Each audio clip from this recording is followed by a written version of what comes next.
దైవజనులకు ఇస్తున్నాం. Praise Lord. మన ప్రభు అయిన యేసుక్రీస్తు వారి యొక్క దివ్యమైన నామంలో మీకు అందరికీ శుభవందనాలు తెలియచేస్తా ఉన్నాను. అందరూ బాగున్నారని నేను నమ్ముతున్నాను. ప్రభు మనల్ని కూడా బహుగా ఆశీర్వదించునుగాక. ఈ సమయంలో నేను దేవుని వాక్యాన్ని చెప్పడానికి ప్రయాసపడతాను. ప్రభు సహాయం చేయునుగాక. నిన్నటి దినమందు మనం ఏ వాక్యాన్ని విన్నాం అమ్మా? 88వ కీర్తన, సరే 87వ కీర్తన. మనం చక్కగా అందులో నుంచి ఒక 8-9 ముఖ్యమైన వాక్య భాగాలను మనం ఆలోచన చేసాం. దేవుని మందిరానికి మనము వెళుతూ ఉంటే ఆ మందిరంలో మనకు కలిగేది ఎంతో ప్రత్యేకమైనదని మనం వాక్యంలో చూడగలిగాం. అయితే అందులో నుంచి మనం చాలా ప్రత్యేకమైన విషయాలే విన్నాం. ఎందుకంటే నేను ఆ వాక్యాలు అనేక సార్లు దాని మీద ఆలోచన చేసినప్పుడు ప్రభువే మనకు పునాది. ప్రభు దగ్గరికి వచ్చినప్పుడు మనం ఆయనకి ఇష్టంగా మారిపోతాం. తర్వాత ప్రభు మనల్ని చూసినప్పుడు మనలో ఆయన మహిమపరచబడడం, అలాగే మనము ఆయన యందు మహిమకరమైన వారిగా కనబడడం అనేది చూచాం.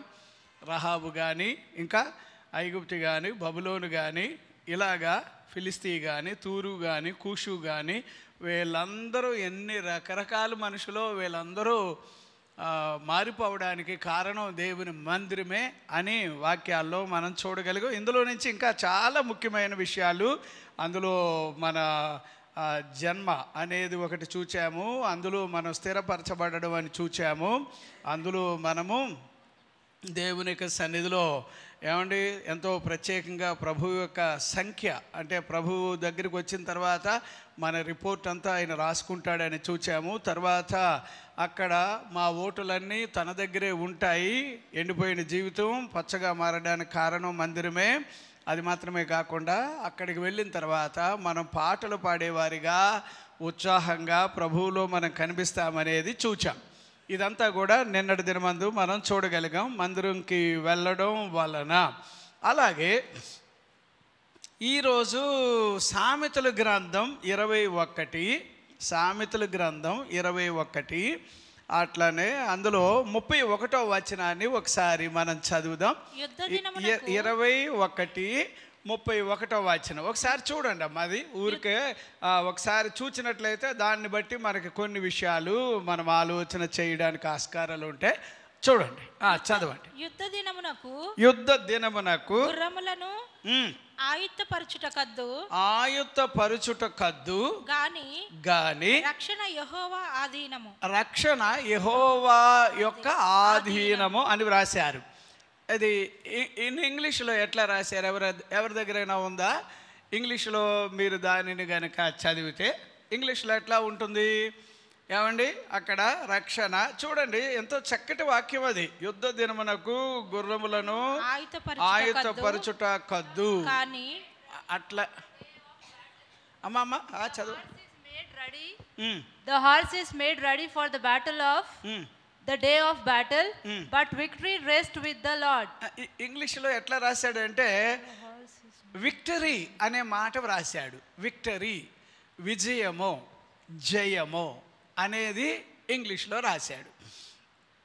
అప్పుడు దీన్ని బట్టి మనం ఆలోచన చేస్తే చూడండి, చాలామంది జీవితాల్లో మనం అందరం కూడా సిద్ధపడడం అనేది మంచిదే. సిద్ధపడడం అంటే యుద్ధానికి అందరూ కూడా యుద్ధ ప్రకటన జరిగినప్పుడు గుర్రాలు ఎన్నో రకాలుగా ఆయుధాలతో, తగిన సామాగ్రితో, తగినటువంటి ఏరియా, ఇవంతా కూడా మాస్టర్ ప్లాన్ వేసుకొని భలే యుక్తిగా కుయుక్తిగా ఎన్నో రకాలుగా యుద్ధంలోకి రంగంలోకి దిగడానికి ఇష్టపడతాం. అది నిజం. కానీ బైబిల్లో ఎట్లా రాశాడంటే యుద్ధానికి నువ్వు ఎంతలాగా సిద్ధపడినా, యుద్ధానికి నువ్వు ఎన్ని రకాలుగా, అంటే అప్పుడు నేనేమంటానంటే నువ్వెంతైనా కూడా కాస్తంతైనా కూడా కష్టపడాలి. మరీ కష్టపడకుండా దేవుడు అన్నీ మనకి చేసేస్తాడా అని కూడా ఒకసారి మనం ఆలోచన చేయాలి. బైబిల్ వాక్యాల్లో ఈ అనువాదం, నేను ఒక అనువాదాన్ని చదివాను. ESV ట్రాన్స్లేషన్లో ఎలా రాశాడంటే మనుషులు ఖచ్చితంగా గుర్రములను ఏమండి మరి వారు యుద్ధానికి వాటన్నిటిని కూడా సిద్ధపాటు చేస్తారు. కానీ యెహోవా వలనే చివరికి విజయం అనేది ఆయన వలనే తప్ప వేరే రకముగా జయము రాదు అని ఈఎస్వి ట్రాన్స్లేషన్లో అట్లా రాశాడు. అప్పుడు యుద్ధానికి వెళ్ళే ప్రతి వాళ్ళు ఏమనుకుంటారు? జయము రావాలి కదా, విజయము రావాలి, అంతే కదా. కానీ జయము విజయము ఈ పదము యొక్క వెనకాల ఎవరు ఉంటారంటే మనం ఆరాధన చేసే దేవుడు. చాలా సందర్భాల్లో ఏమంటే జయము మనకు రావాలి అని అంటే మనం ఎన్ని రకాలుగా కష్టపడినా, ఫర్ ఎగ్జాంపుల్గా దీని గురించి యాంప్లిఫైడ్ వెర్షన్లో కూడా క్లియర్గా రాశారు. ఏమని రాశాడంటే యాంప్లిఫైడ్ వెర్షన్లో విడుదల అనే దానిని అలాగే విజయము అనే దానిని రెండు తానే ఇవ్వాలి అని వ్రాశాడు యాంప్లిఫైడ్ వెర్షన్లో. ది మెసేజ్ అనే బైబిల్ గ్రంథంలో దాంట్లో మీరు చదివితే గనుక అది కూడా భలే చక్కగా రాశాడు. దేవుడిని అనుసరించి మనము బ్రతకడం తప్ప వేరే ఛానల్ అంటూ ఉండకూడదు. అలా బ్రతికినప్పుడు చివరికి విజయం ఆయనే మనకు ఇస్తాడు. అది ది మెసేజ్ అనే బైబిల్లో దాని గురించి మనం చదువుతాం. అలాగే అదే జూయిష్ బైబిల్లో ఏం రాశాడంటే ఏమండి విజయము దేవుని వలనే కలుగుద్ది, అది తప్ప వేరే విధంగా జయము రాదు. సరే, అప్పుడు దీంట్లో నుంచి మనం ఆలోచన చేయడానికి చక్కగా ఏమండి ఇప్పుడు ప్రభు దగ్గరికి వచ్చాం కదా, మన పరిస్థితులన్నీ కూడా మెరుగవ్వాలి, అందుకే కదా మన మందిరానికి వచ్చేది. ఒకటి, రెండవది మనకేవి కావాలో అవి తానే ఇవ్వాలి అని కూడా మనం ఎదురు చూచేది నిజం. తర్వాత మన పరిస్థితులన్నిటిలో కూడా పురోభివృద్ధి ఉండాలని, అభివృద్ధి ఉండాలని, వ్యాప్తి చెందాలని, విస్తరించాలని, ఇది కూడా మనం ఎదురు చూసేది దేవునిని బట్టే. అలా అయితే బైబిల్ వాక్యాలు ఏమంటున్నాడు ఇక్కడ? యుద్ధ దినమునకు గుర్రములను ఆయత్తపరచుట అది కరెక్టే, కానీ కన్క్లూషన్ ఏమంటున్నాడు? ఏమండి విజయం అనేది ఎవరి వల్ల వస్తుందట? యెహోవా వలన మాత్రమే విజయము వచ్చేది. అప్పుడు విజయము జయము ఇది మన జీవితాలకి రావాలి అని అన్నప్పుడు మీరు ఎంతగా దేవునిని గుర్తుపడతారో అంతగా దేవుని ద్వారా మీకు లబ్ధి కలగడానికి ఆస్కారాలు ఉన్నాయి.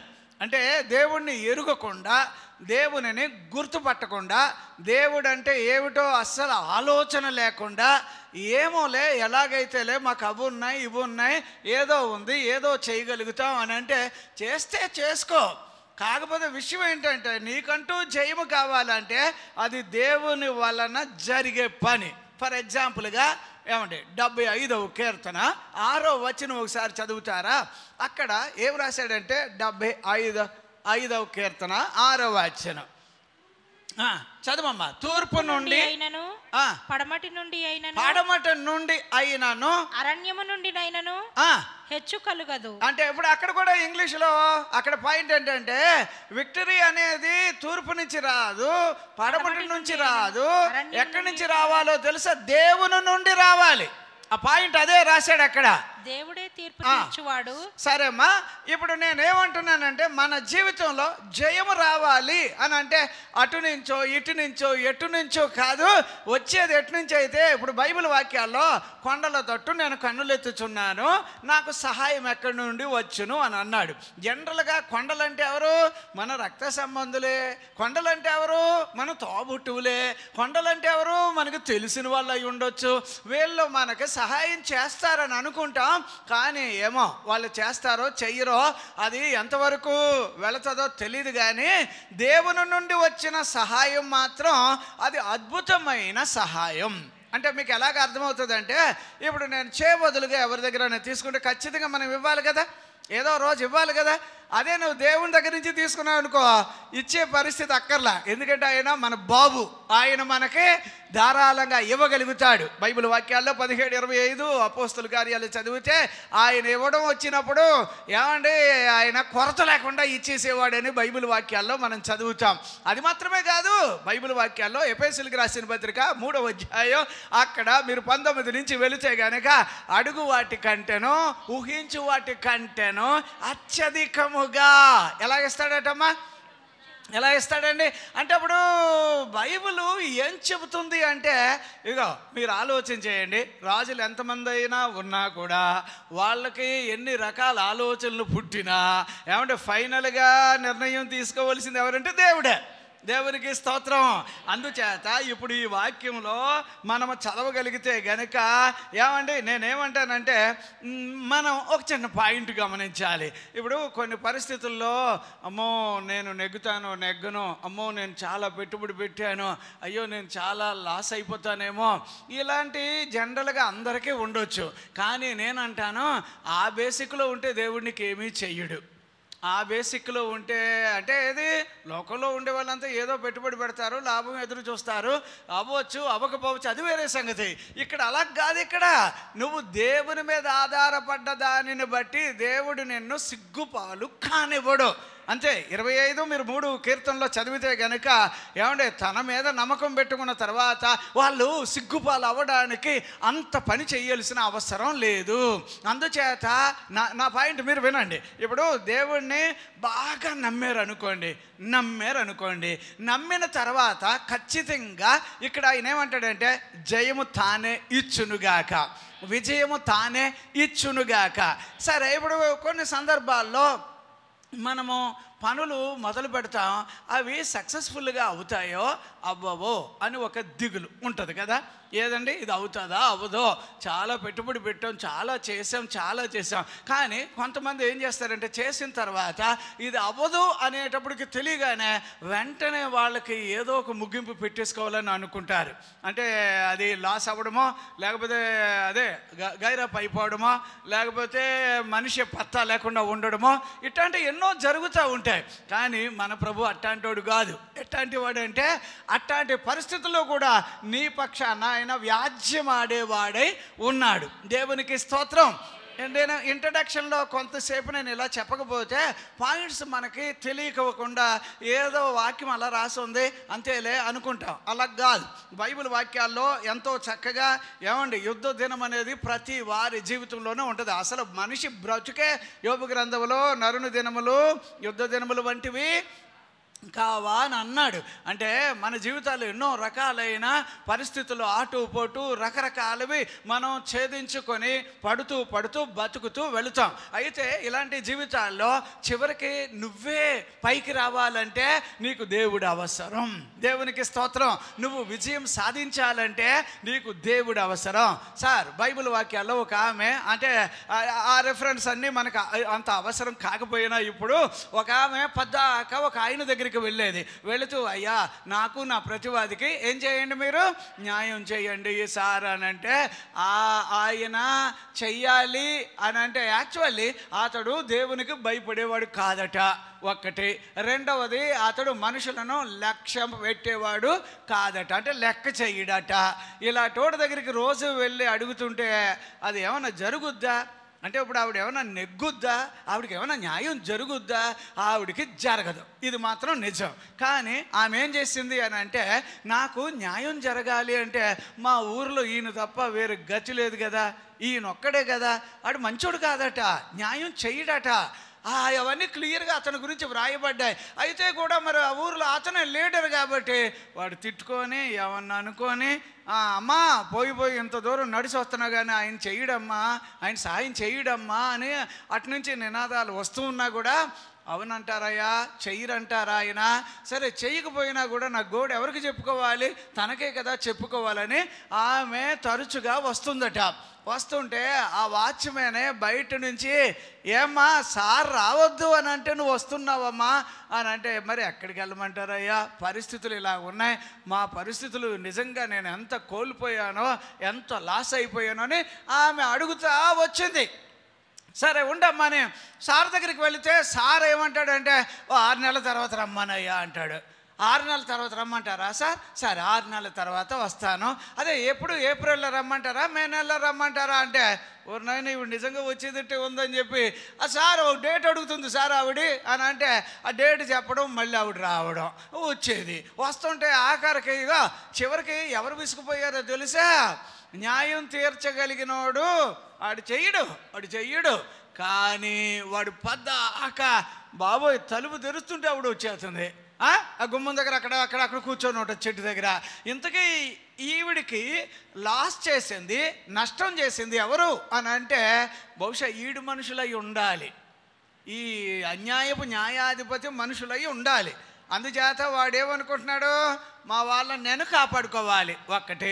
రెండవది వాళ్ళేమనుకుంటున్నారు, ఈవిడి దగ్గర ఏమేమి పట్టుకుపోయారో వాళ్ళేమనుకుంటున్నారు, వడ్డించేవాడు మావాడు కనుక ఇది ఎప్పుడు తెగుతుంది, జరగదు, మేమే కరెక్ట్గా నిలబడిపోతాం, ఆమె ఎవరి దగ్గరికి వెళ్ళినా సరే న్యాయం జరగదు అని వాళ్ళు అనుకుంటున్నారు.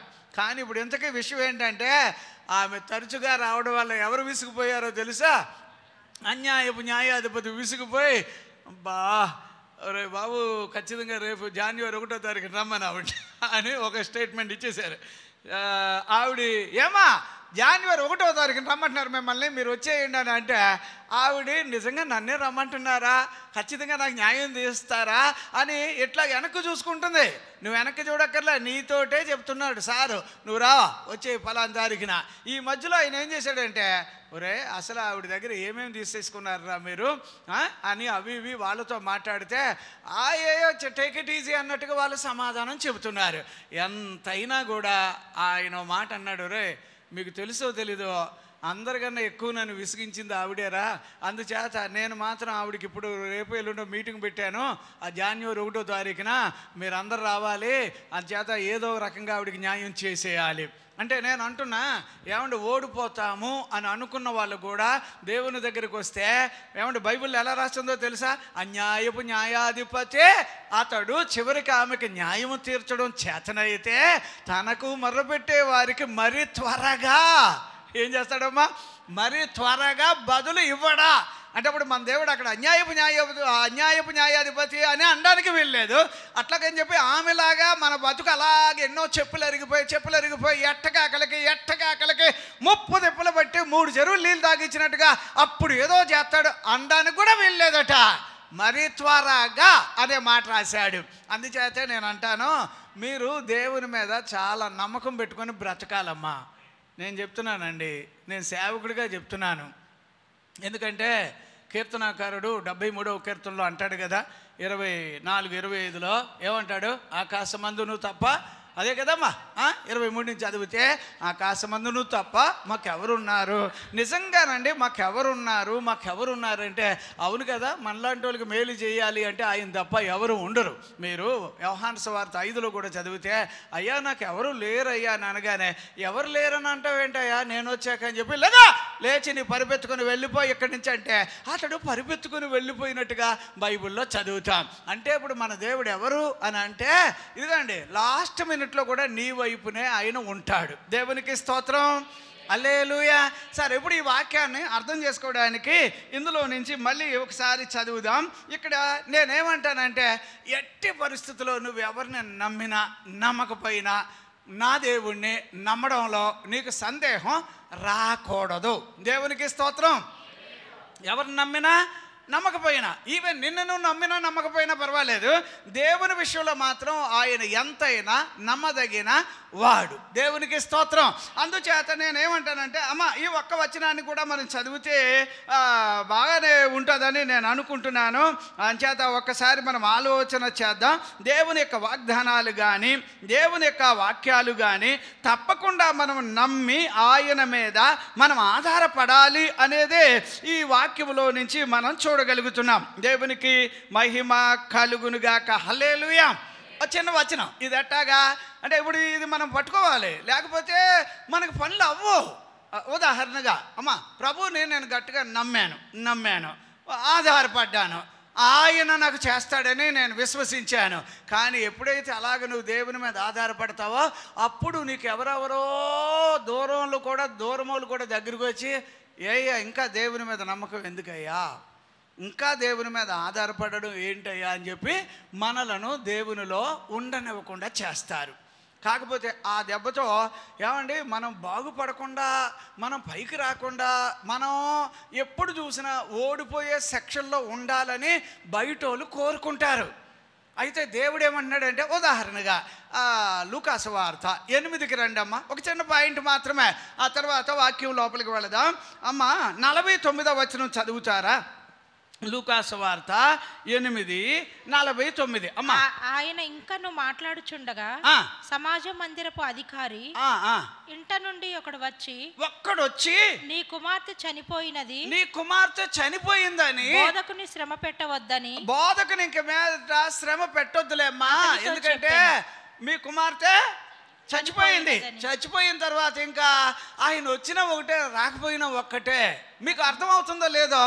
ఇప్పుడు ఆ పాయింట్ చూడండి.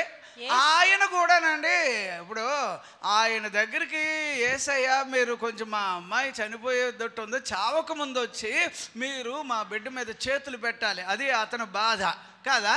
తీరా చూస్తే ఆయన సరే నేను మీ ఇంటికి వస్తున్నాను అని ఆయన చెప్పే లోపల ఈ ఒక ఆవిడ రోగిష్టావిడ ఉంది. ఆవిడ ఏం చేసిందంటే, ఏమండే యేసు ప్రభు వారు ఈ దారిలో వెళ్తున్నాడు అని చెప్పి ఆవిడ వెళ్ళి బాగుపడిపోయింది. ఆయన వస్త్రాలు పట్టుకొని ఆమె బాగైపోయింది. ఆవిడే కదా 12 ఏండ్ల నుంచి ఎన్నో బాధలు పడి ఆమె బాగుపడిపోయింది. అదే అక్కడ మనం చదువుతాం. అయితే ఇప్పుడు ఇతను ఏమైపోయాడంటే, ఈ చచ్చిపోయింది అని ఇంకెందుకు యేసు ప్రభుని పిలిచేది, పాప చచ్చిపోయింది అని అనగా, ఏమండి ఇప్పుడు ఈ పరిస్థితులు ఇప్పుడు యేసు ప్రభు మనకు అవసరమా? జయము ఎవరు ఇవ్వాలి? ఇప్పుడు యేసయ్య ఇవ్వాలి. కానీ ఇప్పుడు జరిగింది ఏంది, ఇంకెందుకు బిడ్డ చచ్చిపోయిన తర్వాత అంటే ఆ టైంలో కూడా 50 వచ్చిన అందులో ఏం రాశాడు అక్కడ? యేసు ఆ మాట విని భయపడొద్దు, నమ్మిక మాత్రం ఉంచు. ఏం చేయాలమ్మా? ఏది ఎప్పుడు అంటే నేను అంటాను, ఇంకో సార్ మనం ఎన్నో రకాలుగా సిద్ధపడతాం, ఎన్నో రకాలుగా. అంటే యాక్చువల్లీ బైబిల్ ఏంటంటే కీర్తన 27వ వచనంలో కొందరు గుర్రములను బట్టి కొందరు రథములను బట్టి అతిశయపడవచ్చు, కానీ మనమైతే ఎవరి యందు అతిశయించాలట అంటే అప్పుడు నేను అంటాను, బైబిల్లో ఇలాగే మీరు చదివితే కనుక ఈ గుర్రాలు ఇలాంటివి అన్నీ అనేటప్పటికి మాకు అవి ఉన్నాయి, మాకు ఇవి ఉన్నాయి, మాకు ఏవేవో ఉన్నాయని ఇలా ప్రగల్భాలు పలికే వాళ్ళు ఉంటారు. కానీ వాళ్ళ మధ్యలో ఇక దేవుడు ఇప్పుడు ఏమంటాడంటే, ఏయ్యా అక్కడ వాళ్ళు వచ్చి చెప్పిన మాటను వినేసి అలా కంగారు పడకు, నా మాటను అని చెప్పి వారి మాట నువ్వేం చేయొద్దు, ఇప్పుడు నమ్మొద్దు, లక్ష్యం చేయొద్దు అని అనగానే ఎట్లా చేయకుండా ఉంటారు చెప్పండి? కళ్ళ ముందు బిడ్డ చచ్చిపోయింది, విషయం నిజం, వాళ్ళంతా రెడీగా దాని గురించి విషయాలని చెబుతున్నారు, అదంతా నిజం. కానీ ఇప్పుడు ఎవరి మాట నమ్మాలట అంటే చివరికి యుద్ధంలో నువ్వు ఎంత సిద్ధపడినా కూడా చివరికి జయం ఎవరివ్వాలి? ఎన్నో పెట్టుబడి పెట్టాం, లాభం ఎవరివ్వాలి? ఏమండి నేను చెప్తున్నాను, ఎన్నెన్నో మనం చేస్తున్నా వాటన్నిటిలో నా ప్రభు అధికంగా కనబడాలి అంటే ఒకటి, నువ్వు తనివి తీరా దేవుణ్ణి నమ్మాలి. అర్థమైందా? ఎట్లా నమ్మాలి సార్ ఇంట్లాగైతే అని అంటే ఇక ఒక ఉదాహరణ చెప్తాను. నాదొక చిన్న విషయం, కేసు నడుస్తూ ఉంటే ఆయన ఏమండి కోర్టుకి అతను నా మీద కేసు వేస్తే నేను అన్నాను, ఆయన చూచి, సార్ మీరు నాతో ముందు మాట్లాడి అప్పుడు కేసు వేస్తే బాగుండేది, అసలు మీరు ఇందులో కేసు వేశారు కదా, దీంట్లో బలం లేదు, మీకు తెలుసా? మీరు వేసిన కేసు ఎందుకు వేశారో మీకు అదేమైనా ఆలోచన చేశారంటే, నేను చూసుకుంటా నీకేంటి అని బెదిరించాడు నన్ను. నువ్వు నన్ను చూసుకోవడం కాదు, నా దేవుణ్ణి చూసుకోవాలి, విషయం అది, తర్వాత నువ్వు నాన్న బాధపడిపోతావు అంటే చూద్దాం కదా అన్నాడు. మరి చూసుకో అయితే నీ ఇష్టం అన్నాను. నేను అన్నాను, ఇలా చెబితే ఆయన ఏమన్నాడంటే, ఏదైనా కూడా ఈడో పాస్టరో ఇతనికి వెనకాల ఎవరు ఉండరో ఈయన్ని ఎంతసేపు నొక్కేవచ్చు అని చెప్పి ఏమంటే పెద్దోళ్ళని నా మీదకి తీసుకొచ్చాడు. పెద్దోళ్ళు అందరి ముందు నేను నిలబడలే, నా దేవుడు నిలబడ్డాడు. పెద్దోళ్ళ ముందు అంటే వాళ్ళ పేర్లు చెప్పేయాలా? అలాంటి వాళ్ళు వచ్చారు. నేను అలాంటి వాళ్ళు అందరినీ చూసి నేను నవ్వుకునేవాడిని. ఓరు నాయనో, అవతలోడికి ఎంత బలం ఉందో చూసావా? అతనికి నిజంగా ఆధారాలు లేవు. ఏమండి అతని దగ్గర ఒకవేళ నా మీద కేసు పెట్టిన డాక్యుమెంటేషన్ ఏదన్నా పెట్టినా దాంట్లో వాస్తవం లేదు. కాకపోతే ఏమండి కేసు పక్కన నడుస్తూ ఉంటుంది, మధ్యలో వాళ్ళు ఎవరో వచ్చి అంటారు, వచ్చే నెలలో కల్లా మేము ఇదంతా ఆక్యుపై చేసుకోబోతున్నాం, అది చేస్తాం, ఇది చేస్తాం. నేనన్నా, నువ్వు కాదు కదరా, నీ బాబు వచ్చినా కూడా ఆడికంటూ ఇంకో బాబు ఉంటే కూడా వాళ్ళు కూడా ఏం చేయలేరురా అని నేను ఆయనతో అంటే, ఎంత గట్టిగానో వాళ్ళు అలాగా నిలబడ్డారు. చివరికి ఎంత పెద్దోళ్ళు వచ్చారంటే అంత పెద్దోళ్ళ ముందు కూడా నేను నిలబడలే, దేవుడు నిలబడ్డాడు. అమ్మా మీరు నమ్మరండి, ఏమండి కేసు నడుస్తూ ఉంటే మధ్యలో వాడికి అర్థమైపోయింది, అమ్మో వీడు మామూలుడు కాదు, వీడు వెనకాల దేవుడు ఉన్నాడని తెలిసిపోయిందండి వాళ్ళకి. తెలిసాక వచ్చి అంటాడు, మేము ఏదో వేసాగానే ఏదో ఒక 5-6 లక్షలు ఇస్తే మేము వెళ్ళిపోతాం కదా అన్నాడు. నేను 5 లక్షలు కాదురా, నీ మీద తిరిగి ఉల్టా కేసు పెడతానా అన్నాను. అంటే నాకు పరువు దావా, అంటే ప్రెస్టేజ్ ఫీలింగ్ వచ్చింది. చివరికండి కేసు నడుస్తూ ఉంటే ఒకడు బకెట్ ఎత్తేసాడు, ఒక్కడు చచ్చాడు. చచ్చేటప్పటికి అప్పుడు ఎలాగైపోయినప్పుడు వాళ్ళకి అర్థమవుతుంది, అరే ఎలాగరా అసలైనోడు పోయాడు. ఇంకొకడుగా నేను కేసు విత్డ్రా అవుతున్నానని చెప్పి లాయర్ కేసు కొట్టుపడేసాడు వాడు. అంటే నేను వాదించలేను అని. అట్టా 1, 2, 3, 4 ఇక పెద్ద పెద్ద వాళ్ళ పేర్లు అలాంటి వాళ్ళు అందరూ కూడా వచ్చారు. ఎందుకంటే నేనున్న ఏరియా అలాంటి ఏరియా. ఆ ఏరియాలో నేను నవ్వుకునేవాడిని. ఎలాగా, ప్రభువా ఇది నాదనుకుని వాళ్ళు ఊరికే వస్తున్నారు, కానీ అసలు ఇందులో నీకు వాటా ఉంది. ఇప్పుడు మీకున్న ఆస్తుల మీద ఆయనకు వాటా ఉండదా? నిజం చెప్పండి, ఉంటుందా? ఏది మీ ఇళ్ళల్లో? నిజంగా నేను చెప్తున్నా, మీకు ఒక ఆయన నాకు 10వ భాగం ఇస్తాడు. నేను అంటాను 10వ భాగం ఇస్తున్నావు, ఆగాగు 10వ భాగం దేని మీద ఇస్తున్నావు అని అంటాను. ఆయన ఉద్యోగం తెచ్చి ఇస్తున్నాను అంటాడు. ఉద్యోగం కాదు, ఇగో నీకు అన్ని 6, 7 ఫ్లోర్ల బిల్డింగ్ ఉంది, ఆ బిల్డింగ్ మీద నీకు ఏమున్నాయి, అద్దెలకు ఇస్తున్నావు. వాటి మీద ట్యాక్స్ అక్కడ కడతావో కట్టవో నాకు తెలియదు, ఇక్కడ మాత్రమే ట్యాక్స్ కట్టాలంటే ఆయన నవ్వేవాడు. కానీ నేను ఆయనకి చెప్పా, నువ్వు ఇచ్చి చూడయ్యా, ఇచ్చి చూడడం మొదలెట్టు, దేవుడు నీకు ఇవ్వడంలో ఎంత ఫాస్ట్గా ఉంటాడో చూడంటే ఆయన కొంచెం కష్టం అనిపించింది, కానీ మొదలెట్టగానే దేవుడు అతనికి ఇంకా ఆశీర్వాదాలు ఇవ్వడం మొదలెట్టాడు. దేవునికి స్తోత్రం. ఏమండి నేను చెప్తున్నా, అట్లాగా మనకి మనుషులు కాదమ్మా, అండ అంటే తెలుసు కదా, మనకంటూ ఒక బలం, ఒక సోర్సు. మనుషులు కాదమ్మా, మన దేవుడు మంచోడు. మన దేవుని మీద ఆధారపడ్డ వాళ్ళకి ఆయన అంటాడు, నేనమ్మా నీ జీవితంలో చివరికి జయమిచ్చేది నేను, విజయాన్ని ఇచ్చేది నేను ఇలా చెబుతానే ఉన్నాను. ఏమంటే ఆయన ఇంకా పెద్ద లొల్లి చేసుకొచ్చాడు. ఏమంటే చీటికి మాటికి కార్లు వచ్చేవారు, ఎటు తిరిగినా కూడా నేను ఖాళీ ఉన్నప్పుడల్లా నేను వస్తున్నాను అనేవాడిని. చివరికి ఏమైందంటే ఒకటి తర్వాత ఒకడు ఇంకొకటి తర్వాత మొత్తం 5-6 మంది అక్కడ కనిపిస్తే ఒట్టు. చివరికి ఏమండే వాళ్ళు అంటారు, మరి మీరు ముందెందుకు చెప్పలేదు అంటున్నాడు. అసలు ముందు కాదు, ఎప్పుడు చెప్పినా నేను ముందే చెప్పాను, ఓడిపోతారా. రీజన్ ఏంటంటే ఇందులో నా దేవుడు పాత్ర ఉంది ఇందులో. అమ్మ మీ విషయంలో నేను చెప్తున్నాను, మన విరోధులు ఎంత గట్టోళ్ళైనా బాధపడకూడదు.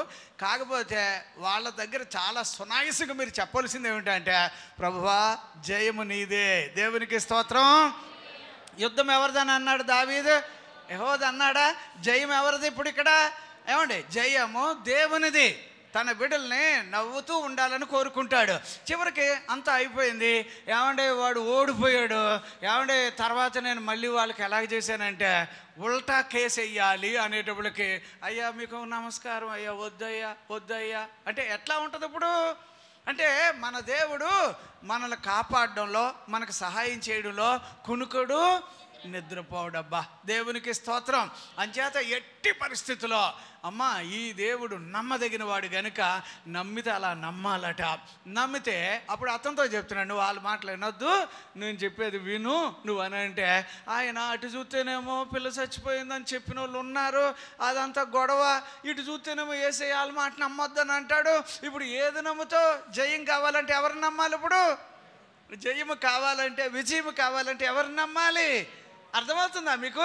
సరే, అందులో అమ్మ ఇంకొక వచనం కూడా మీరు చదవలసిన పాయింట్ ఉంది కదా. అందులో చూడండి 55వ వచనం ఒకసారి చదువుతారా? అందులోనే అదే 8లో ఒక్కసారి చదవండి. చిన్నదానా లెమ్మని చెప్పగా ఆమె ప్రాణము తిరిగి వచ్చెను గనుక వెంటనే ఆమె లేచెను. అప్పుడు ఆయన ఆమెకు భోజనము పెట్టు. ఆమెకు ఏం చేయమంటున్నాడు ఆయన? భోజనం పెట్టమని అంటున్నాడు. అంటే చాలా మంది పిల్లలు చాలా మంది చచ్చిపోతున్నారంటే తిండి తినకేనన్నమాట. అదేంటి? ఆ అమ్మాయి లేవగానే ముందు ఏసయ్య ఎవరు ఈ అమ్మాయి తల్లిదండ్రులను పిలిచి ఆ పిల్లకి కాస్త అన్నం పెట్టండి అన్నాడు. ఆ పిల్ల కొంతమంది తల్లిదండ్రులు ఉంటారు, పట్టించుకోరు అన్నమాట. ఆ పిల్ల ఏం చెప్తే అదే వింటారు, ఆ అబ్బాయి ఏం చెప్తే అదే వింటారు. అట్లా కాదట, పిల్లలు భోజనం చేయాలి. ఇప్పుడు మీరు చూడండి, అందులో యేసు ప్రభువుని అతను నమ్మి నష్టపోయాడంటారా? నమ్మి మేలు అనుభవించాడు. దేవునికి స్తోత్రం. హల్లెలూయా. ఇప్పుడు నేను అంటున్నా చూడండి, అందులో వివరణగా చెప్పే మాట ఏంటంటే ఏమండి, జయము అంటే తెలుగులో రక్షణ. ఏమని రాశాడు? యెహోవా ఆధీనము. తమిళ్లో భలే రాశాడు. ఏమి రాశాడంటే తమిళ్లో ఏమండి అది వెట్రి ఆండవరు మూలమా వరిది అని రాశాడు. ప్రభువు ద్వారా వస్తుంది, కర్తరాల్ ఏది వెట్రి కడికం అని చెప్పి మాట అంటాడు. ప్రభువు వలన మనకి జయము వచ్చునుగాక. అంచేత ఈ వాక్యాన్ని మీరు బాగా ఆలోచన చేస్తే నేను ఇంకో మాట కూడా చెప్తాను. ఎంతమంది ఏం చెప్పినా మీ జీవితాల్లో కార్యాలు జరగాలి, అది జయముగా జరగాలి అంటే నేను అంటాను, ప్రభువుని నమ్మినట్టుగా ఎవరిని నమ్మకూడదు. బైబిల్ వాక్యాల్లో నహూము గ్రంథము 1:7 ఏమండి, ఆయన నమ్మిన వాళ్ళు ఆయనకి తెలుసట, ఆయనను నమ్మిన వాళ్ళు ఆయనకు తెలుసు. అందుచేత నువ్వు నేను ఆయన నమ్మిన వారిగా కావాలి. రెండో పాయింట్ ఏంటంటే మీకు దేవుడు జయం ఇవ్వడానికి ఏమంటే మొదటి స్థానం దేవునికి ఇవ్వాలి. ఏ స్థానం ఇవ్వాలి చెప్పండి అమ్మా. మొదటి స్థానం అంటే ఎలాగా? ఎంతమంది అన్నా ఉండవండి, ఎన్నన్నా ఉండవండి, ఎవరైనా మనకు తెలిసిన వాళ్ళు ఉంటే ఉండుగాక, కానీ ప్రథమ స్థానం ఎవరికి ఇవ్వాలట? అది మత్తయి సువార్త 6:33 ఏమంటాడు? మొదట ఆయన రాజ్యాన్ని, మొదట ప్రథమ స్థానం, ఫస్ట్ ప్రయారిటీ. ప్రతిదానికి ఎవరుండాలి? మీరు ఆలోచన చేయాలి. ఇలాగైతే మరి మొదటి స్థానం తనకి ఇచ్చేటప్పటికి ఓకే, ఈ కుటుంబం నాకు ప్రథమ స్థానం ఇస్తారు, ఈ కుటుంబం నాకు మర్యాద ఇస్తారు, ఈ కుటుంబం నాకు మొట్టమొదట ప్రాధాన్యత ఇస్తారని చెప్పి ప్రభువు అలాంటి వాళ్ళకి జయము విజయము ఇవ్వడానికి ఆయన ఇష్టపడతాడు. దేవునికి స్తోత్రం.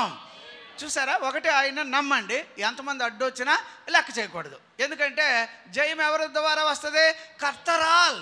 ఏమండి వెట్రి ఎవరి మూలంగా దొరుకుతుంది అంటే అది దేవుని మూలంగానే జరగాలి.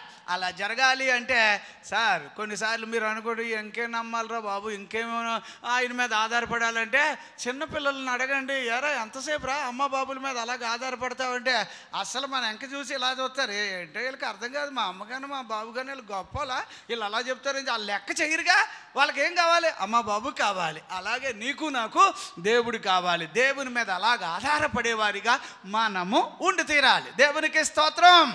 హల్లెలూయా. ఇది నేను ఇంకా చెప్తా ఉన్నాను. ఇంకొక మాట కూడా మనం చూసుకోవాలి. ఇక మొదటి స్థానం దేవునికి ఇచ్చారనుకోండి, జయము మనదే. అంటే ఆరోగ్యం ఎవరిదే? మనదే. నేను అంటున్నా ఏమండి, అది మాత్రమే కాదు, ఆరోగ్యమే కాదు. ఇప్పుడు విజయము అనే పదానికి పక్కన వెంటనే ఆరోగ్యం అని రాసుకోవాలి. ఆరోగ్యం ఏది? విజయం. దేవుడు మనకి ఏమంటే రక్షణ ఎవరు ఆధీనం? దేవుని ఆధీనం అన్నాడు. ఇంగ్లీష్లో ఏమన్నాడంటే జయం ఎవరిది? ఆయనది. అప్పుడు ఆరోగ్యం ఎవరు ఇవ్వాలి? ఆయన ఇవ్వాలి. అప్పుడు విక్టరీ అనే పదానికి వెంటనే పక్కనే ఉంటే ఆశీర్వాదం అనే పదం కూడా ఉండాలి. ఎందుకంటే దేవుడే మనకు ఆశీర్వాదం. దాని అర్థం అదే, శాంతి, సమాధానం, నెమ్మది, ఇవన్నీ కూడా ఎవరు ఇవ్వాలి మన ఇంటికి? ఆయన ఇవ్వాలి. దేవునికి స్తోత్రం. హల్లెలూయా. సమాధానం కావాలంటే ఎవరు ఇవ్వాలి? ఏమంటే జయము కావాలంటే ఎవరు ఇవ్వాలి? ఆరోగ్యం కావాలంటే ఎవరు ఇవ్వాలి? ఆశీర్వాదం. ఇక్కడ ఉంది కదా 10వ అధ్యాయం 22 చదివితే యెహోవా ఆశీర్వాదం. నిజంగా చెప్తున్నానమ్మా, ఇప్పుడు జయము అనే దాని పక్కన వెంటనే అక్కడ ఆశీర్వాదం, అలాగే సమాధానం, శాంతి, నెమ్మది, ఆరోగ్యం, ఇవన్నీ కూడా అక్కడే ఉన్నాయి. అంచేత మొదటి స్థానం దేవునికి ఇవ్వాలి. అప్పుడు బయట వాళ్ళు మిమ్మల్ని చూశాక ఏమంటే ఇప్పుడు ఎలాగున్నారంటే దేవుడికి మాకు ముఖ్యం కనుక ఆ ప్రభువుని బట్టి మేము ఆరోగ్యంగా ఉన్నాం, ఆ ప్రభువుని బట్టి మేము చాలా చక్కగా బ్రతకగలుగుతున్నామని చెప్పగలిగిన వారిగా మనము ఉంటాం. సరే, ఇప్పుడు ఇందులో నుంచి మనము ఒక ఆలోచనకి వెళదాం. అంటే ఇంకొకసారి 2వ రాజులు గ్రంథం 2 ఒక్కసారి చదవాలి. 6వ అధ్యాయంలో 16వ వచనం 17వ వచనం ఒక్కసారి చూడండి. నేను మీకు చెప్తున్నాను, కొంచెం మీరు గమనించాలి. యెహోవా అమ్మా యెహోవా వీడు చూచున్నట్లు దయచేసి వీని కన్నులను తెరవండి ఎలీషా ప్రార్థన చేయగా యెహోవా ఆ పనివాని కండ్లను తెరవజేసెను గనుక వాడు ఎలీషా చుట్టూను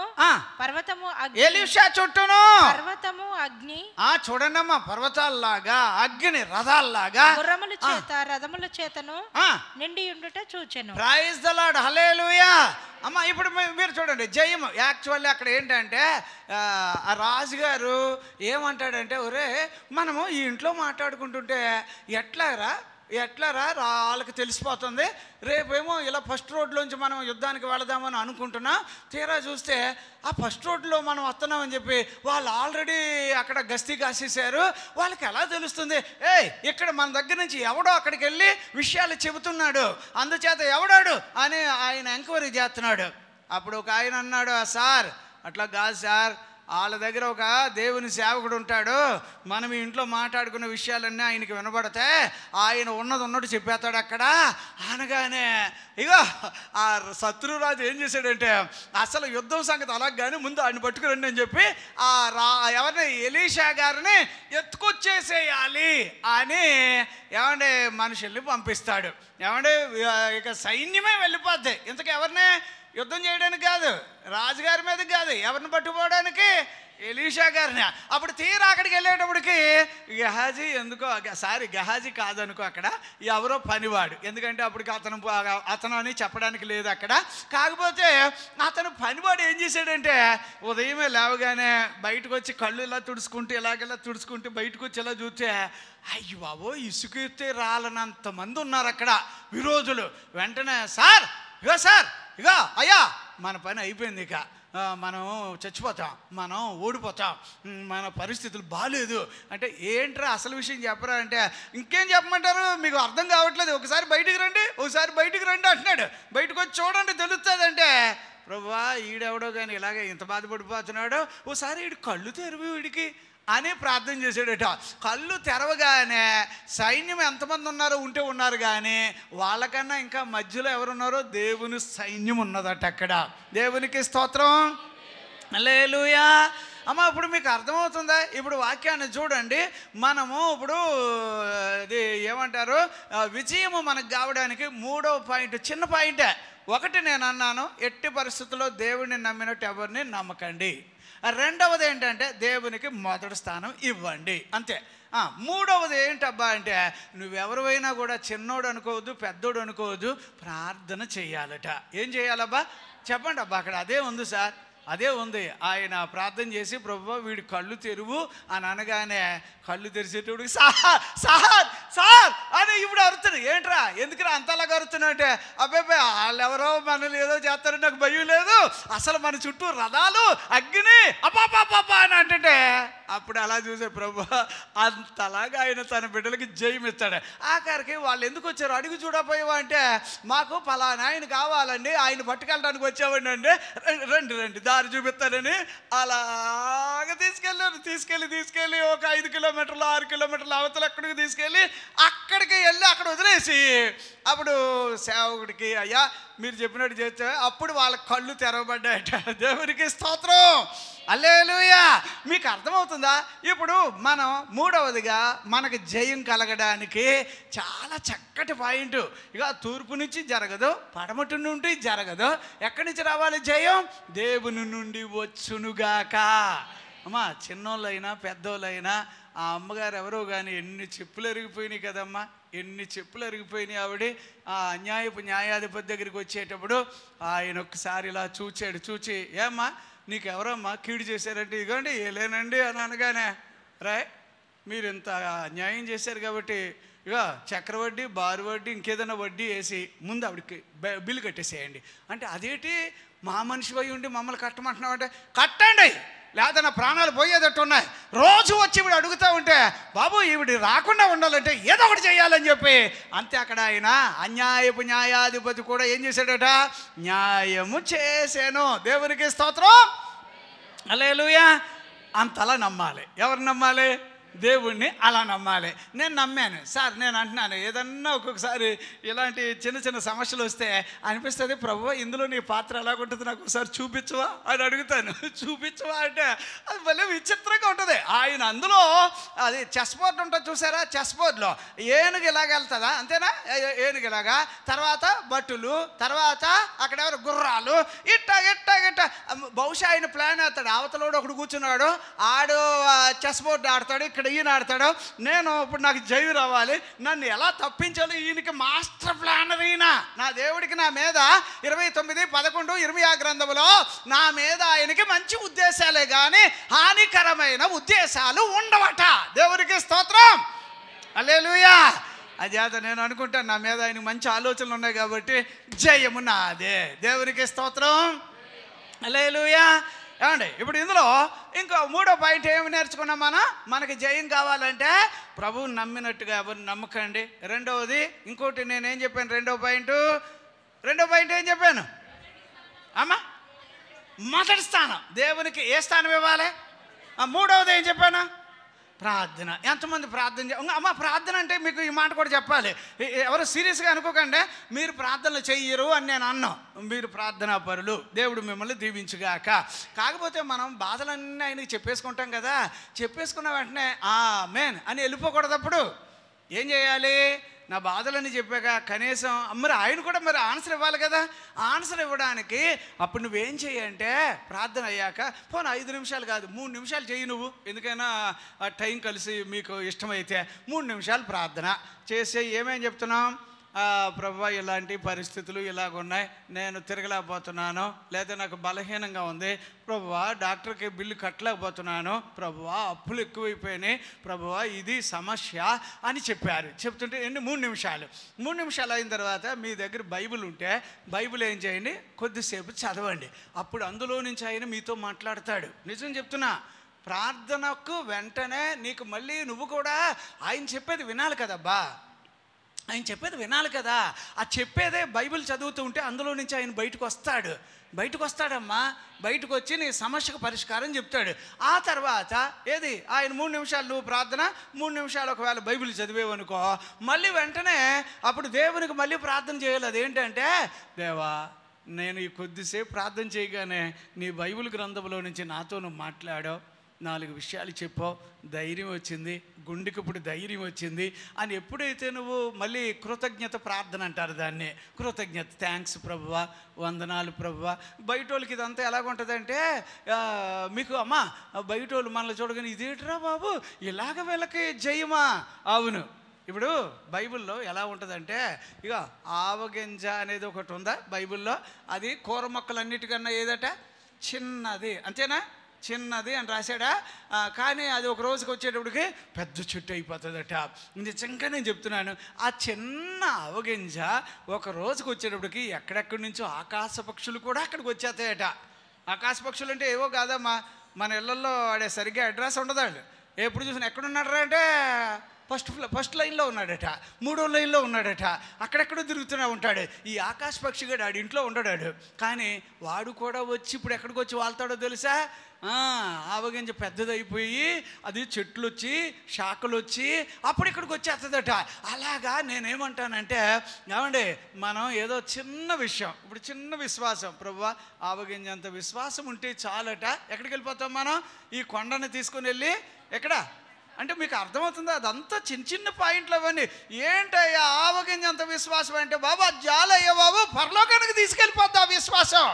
దేవునికి స్తోత్రం, హల్లెలూయా.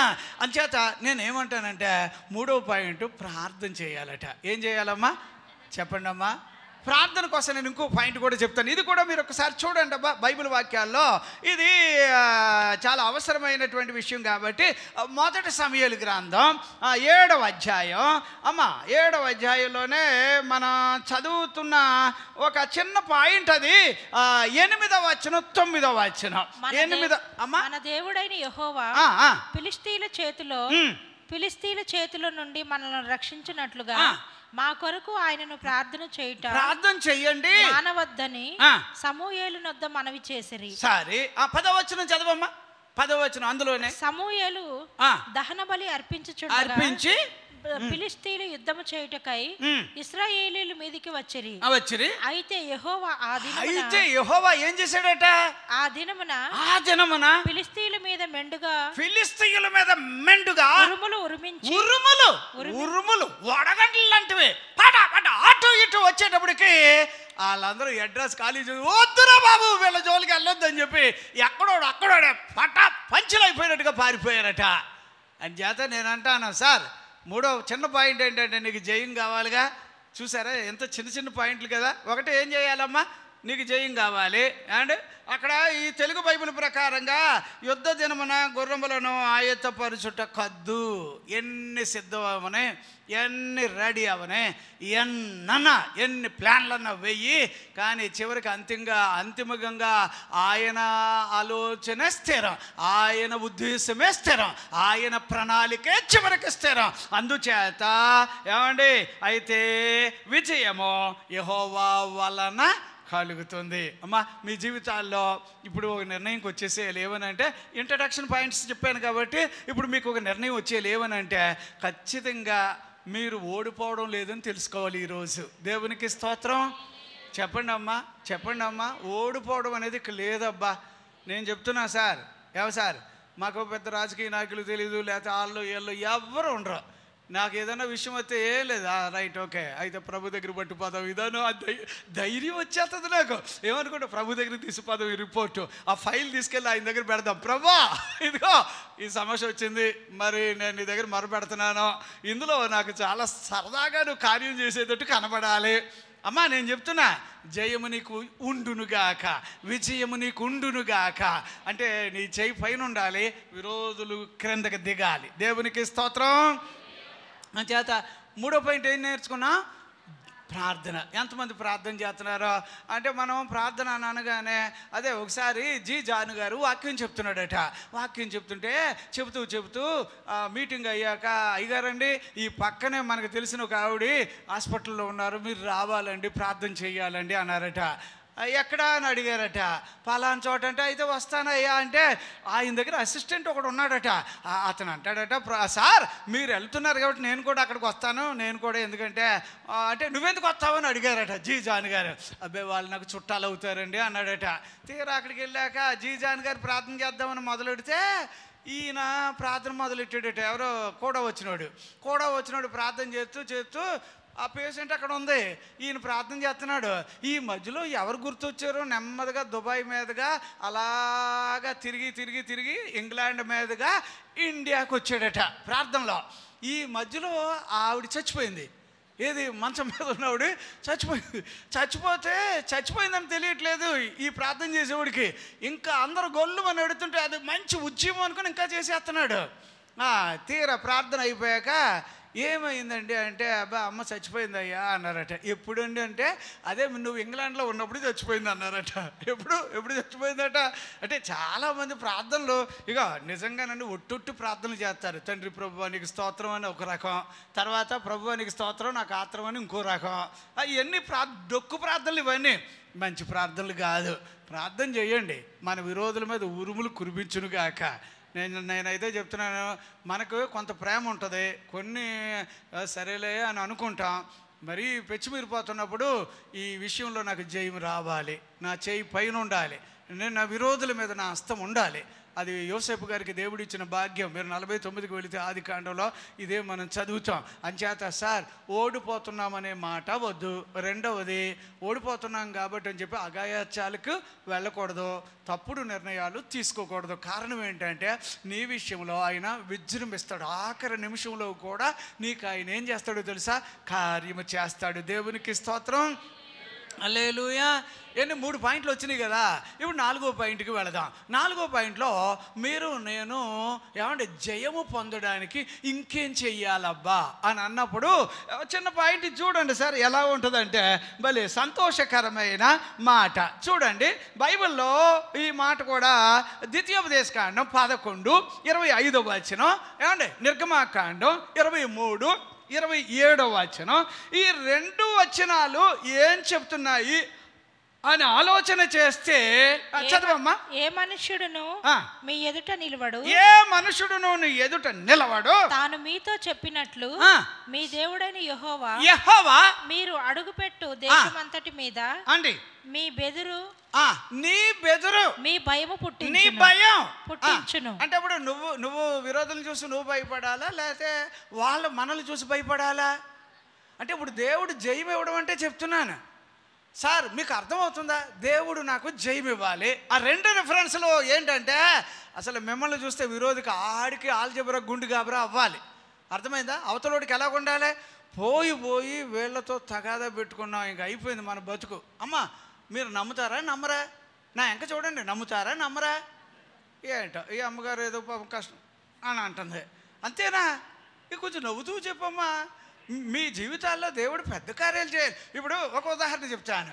ఎస్తేరు గ్రంథంలో 6వ అధ్యాయానికి రండమ్మా. చిన్న పాయింట్ చదువుదాం.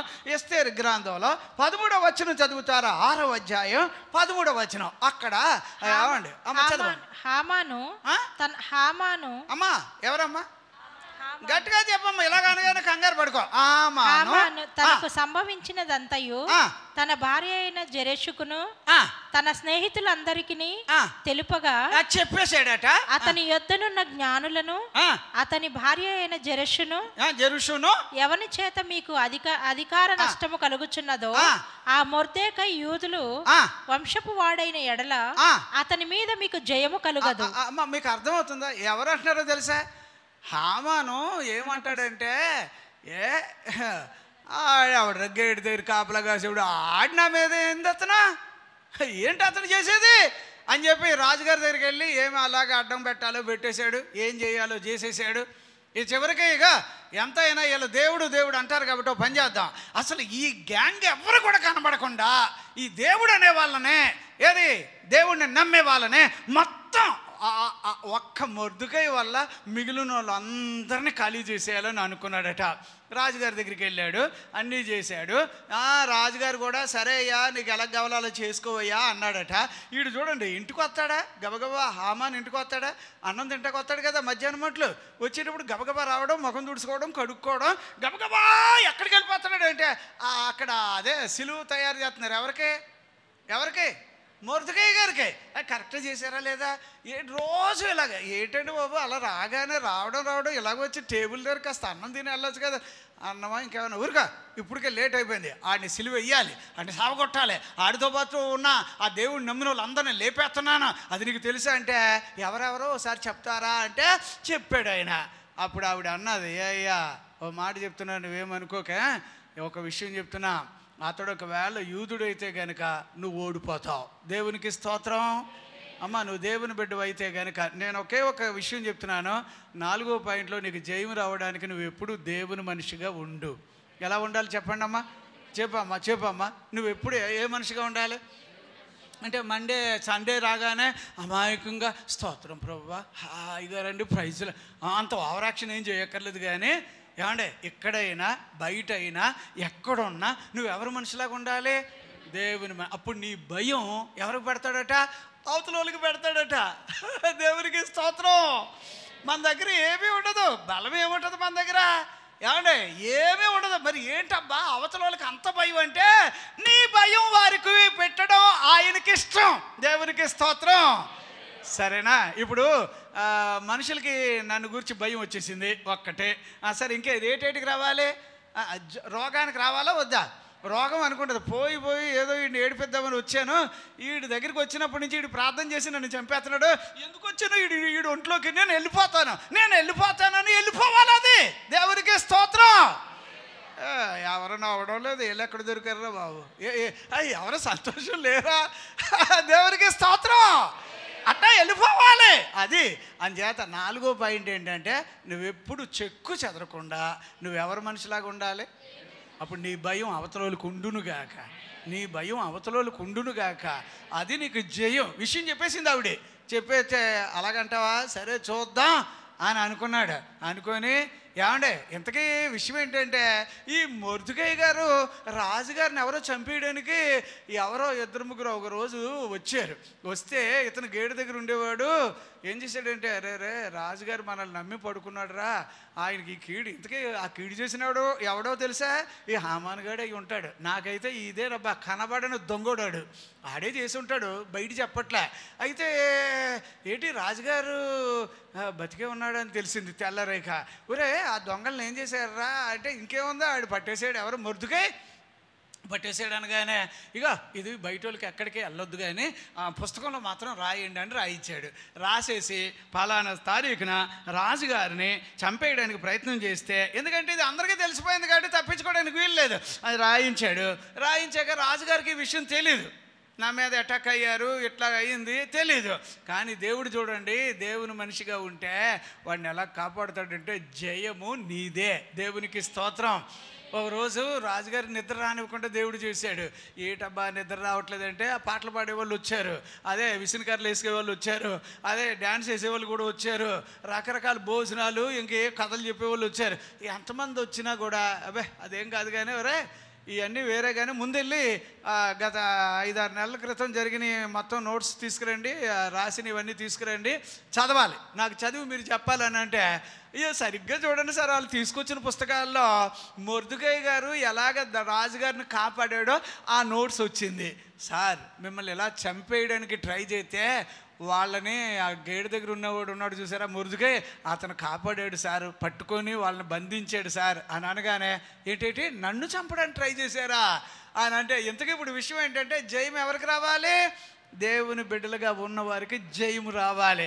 అందుకోసం గేటు దగ్గర ఉన్నవాడిని దేవుడు అలా చూసారా ఎలాగెలా లాక్కొచ్చాడో. అప్పుడు రాజుగారు వెంటనే అవునా ఎంత పని చేశాడా, మరి అతనికి ఏమైనా చేశారంటే, సార్ ఇక్కడ ఇచ్చినట్టు ఏమి రాయలేదు సార్ అని అనగానే, అలాగైతే ఆడు వస్తాడు కదా హామాను అడుగుదాంలే అన్నాడు. అంతలో అయ్యా సార్ వచ్చేసాడు, అడుగు అక్కడ గుమ్మం దగ్గర ఉన్నాడంటే, బాబు హామాన్ ఇట్రా అని పిలిచారు. పిలవగానే, ఇక రాజుగారి ప్రాణాన్ని కాపాడినోడికి ఏమిస్తే మంచిదంటావు, ఏం చేస్తే మంచిదంటావు, ఎలాగ అతన్ని మనం గొప్పగా చూపించాలి అంటే, ఆ రాజుగారి ప్రాణానికి నేనే కదా కాపాడేది, అంచేత వీడికి ఒక ఆశ ఉంది, ఎప్పుడు ఆ కుర్చీ ఎక్కాలని, ఎప్పుడు రాజుగారు తిరిగిన వీధుల్లో తిరగాలని, రాజుగారి కంచాల్లో అన్నం తినాలని, రాజుగారు వేసుకున్న డ్రెస్సులు వేసుకోవాలి, అంత పిచ్చోడు దొంగోడాడు. ఈ ఆశ పెట్టుకొని నేనే కాబట్టి అయ్యా ఇదిగో ఇలా చేయాలి ఇలా చేయాలి ఇలా చేయాలి ఇవన్నీ చదివాడో తెలుసా. ఏమంటే రాజుగారు గుర్రం ఎక్కి కూర్చోవాలి, అవి అన్ని ప్లాన్లు, రాజుగారు తిరిగిన వీధుల్లో తిరగాలి, రాజుగారు వస్తుంటే రాజుగారు జిందాబాదా ఏమంటారు కదా అలాగా అరిచాలి, అన్నీ రాసేసాడు వీడు. అయిపోయినాయా ఇంకేమైనా ఉన్నాయా అంటే, అన్నీ అయిపోయినాయండి అంటే, ఇక ఇవన్నీ మొర్దుకైకి చెయ్యి అన్నాడు. ఎవరికి చేయాలన్నాడు, ఇప్పుడు ఎలాగుంటుంది, ఇప్పుడు యాక్చువల్లీ మొర్దుకై మీద సాడీలు చెప్పడానికి వచ్చాడు అక్కడికి. అయ్యయ్యో ఎంత పని అయిపోయింది అని ఆఖరికి ఇప్పుడు ఇదిగో కుక్కకి గొలుసెట్టుకొని తిరుగుతుంది చూడండి, ఒక అతను కుక్కని తీసుకెళ్తాడు కదా ఉదయమే, అలాగే ఇప్పుడు ఏమండి కుక్క ఏమనుకుంటుంది మనల్ని చూసి, అదేదో మనల్ని సేఫ్టీ అని మనం అనుకుంటాం, అదేమనుకుంటుంది తెలుసా, చూసా వీడు నా వాచ్మెన్ గాడు అందుకే నన్ను అది అలాగే అనుకుంటుంది. అలాగే ఇప్పుడు ఎవరు హామాన్ అనేవాడు ఏమండి ఇప్పుడు ఎలాగ వెళ్ళాల్సి వస్తుందో తెలుసా, పైన హోందాగా కూర్చుంటే ఆయన కోసం రాజుగారు వస్తున్నారు, అందరూ జిందాబాద్ చెప్పాలి, రాజుగారు వస్తున్నారు అంటే మొర్దుకై వెళ్ళే ప్రతి వీధిలో రాజుగారి యొక్క గొప్పతనం వినబడాలి. అజాత నేను అంటాను, సార్ నువ్వు దేవుని మనిషిగా ఉండు, నువ్వు ఏ మూలన్నా జయము నీకే ఇచ్చుడుగాక, దేవునికి స్తోత్రం. చెప్పట్లేదమ్మా ఎలాగా ఇప్పుడు ఎన్ని పాయింట్లు వచ్చినాయి, ఒకటి అమ్మా, నువ్వు ఏదైనా దేవుణ్ణి నమ్మడంలో ఇంకెవరిని అంతలా నమ్మకూడదు, అది నీకు జయం రావడం. రెండవది మొదటి స్థానం దేవునికి ఇవ్వాలమ్మా, మొదటి స్థానం. మూడవది ఎక్కువ ప్రార్థన చేయండి అమ్మా. వీధుల్లో తిరుగుతూ ఉంటారు, అలా చేయకండి అమ్మా, వీధుల్లో తిరుగుతారు ఊరికే అటు ఇటు తిరగడం. అమ్మ నీకు మనుషులు తక్కువ తెలియాలి, దేవుడు ఎక్కువ తెలియాలి, ఇది మాత్రం అలవాటు కావాలి విశ్వాసులకి. నేనైతేనండి మా విశ్వాసులకి నేను ఇదే చెప్తాను, ఆయా ఇళ్ళకి వెళ్ళి ఊరికే తిరిగితే నేను ఊరుకోను, అస్సలు ఊరుకోను. అలాగే వేరే పాస్టర్ గారు కూడా మా విశ్వాసుల ఇళ్ళకి వస్తే నేను ఊరుకోను, అది కూడా ఊరుకోను. చాలా క్లియర్గా చెప్తా. నేను ఇంత కడుపు నిండా వాక్యం చెప్పిన తర్వాత ఇంకా వేరే యావిగేషన్స్ ఉండకూడదు. నీకు ఖాళీ ఉన్న టైం వల్ల ప్రభు దగ్గర ప్రార్థన చేసుకుంటూ ఉండండి. ఉద్యోగం ఉంటే ఉద్యోగం చేసుకోండి. నువ్వు ఎక్కడున్నా కూడా నువ్వు నా దేవుని మనిషిగా నువ్వు కనబడాలి. అంచేత నీకు జయం దేవుడు ఇచ్చునుగాక. సార్, ఇది నేను కళ్ళారా చూశాను కాబట్టి చెప్తున్నాను. మీకు కూడా అదృష్టం ఏంటంటే ప్రభువుకు మొదటి స్థానం ఇవ్వండి, దేవుడు నీకు జయం ఇచ్చునుగాక. దేవుడిని గట్టిగా నమ్మండి, దేవుడికి జయం ఇచ్చునుగాక. మూడవది ఏం చెప్పానమ్మా? దేవుని మనిషిగా ఉండి తీరండి, దేవుడు నీకు జయం ఇచ్చునుగాక. దేవునికి స్తోత్రం. తర్వాత అధికంగా ఏం చేయాలట? ప్రార్థన చేయండి. ప్రార్థన అమ్మా, ప్రార్థన ఎన్నిసార్లు చేస్తే ప్రార్థన దేవుడికి వినబడుతుంది? ఎన్నిసార్లు చేయాలి? ఇదేదో నాకు కొంచెం ఒక్కోసారి ఒళ్ళు మండిపోతూ ఉంటుంది. ఏంటి రోజు ప్రభు స్తోత్రం, ప్రభు స్తోత్రం, ప్రభు, ఇదేంటో ఇలాగ అంటేనే కానీ ఆయనకి ఇష్టం ఉంటుందా ఏంటబ్బా? ఏం నాకు అర్థం కాలేదు. అంటే అప్పుడు వాక్యంలో బాగా ఏంటి ప్రభు రోజు ప్రార్థన అని అంటే, లేదయ్యా, రోజు నువ్వు నీ తల్లిదండ్రులతో మాట్లాడితే పిల్లలకి ఎంత సంతోషమో అలాగే ఏమండి మనం దేవునితో మాట్లాడితే అంత సంతోషం. అంతేగాని ఆయన విసిగించడం ఏం కాదు.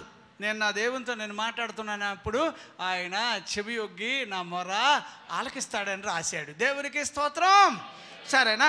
దేవుడిని నమ్మండి. ఎంతలా నమ్మాలంటే అమ్మ, బైబిల్లో దేవుడిని అధికంగా నమ్మిన వాళ్ళల్లో దావీదు గారు ఒక ఆయన ఉన్నాడు.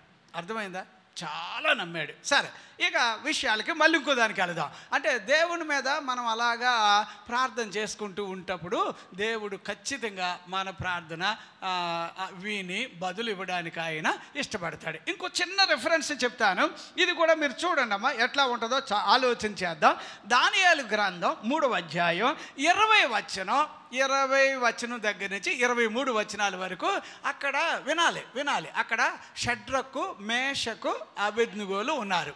వాళ్ళకి జయము వచ్చిందా? వాళ్ళు ఓడిపోయారా? మరియు ఎవరు నెగ్గారమ్మా? షడ్రకు, మేషకు వాళ్ళు నెగ్గారా? లేకపోతే వాళ్ళ మీద సాడీలు చెప్పిన వాళ్ళు నెగ్గారా? ఎవరు నెగ్గారు? ఎవరు? షడ్రకు, మేషకు వాళ్ళు ఎలా నెగ్గారు? వాళ్ళకి ఏముంటే నెగ్గారు? దేవుడు అంటే పడి చచ్చేవారమ్మా. వైరాగ్యం అమ్మా. ఏమండి? వైరాగ్యం. చాలామందికి ఏంటంటే కొంచెం ఆశలు చూపితే చాలు దేవుడిని వదిలేసి వేరేగా అయిపోతారు.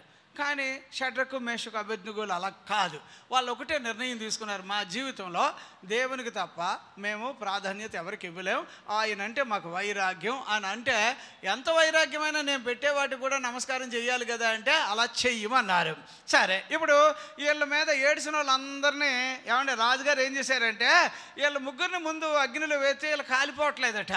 ఎందుకంటే వీళ్ళ గురించి జయం ఎవరిదంటే వీళ్ళది అవ్వాలని దేవుడే వాళ్ళ కూడా అగ్నిలో తిరుగుతూ ఉంటే రాజుగారు బిత్తరపోయారు. సరే, ఇప్పుడు చూద్దాం.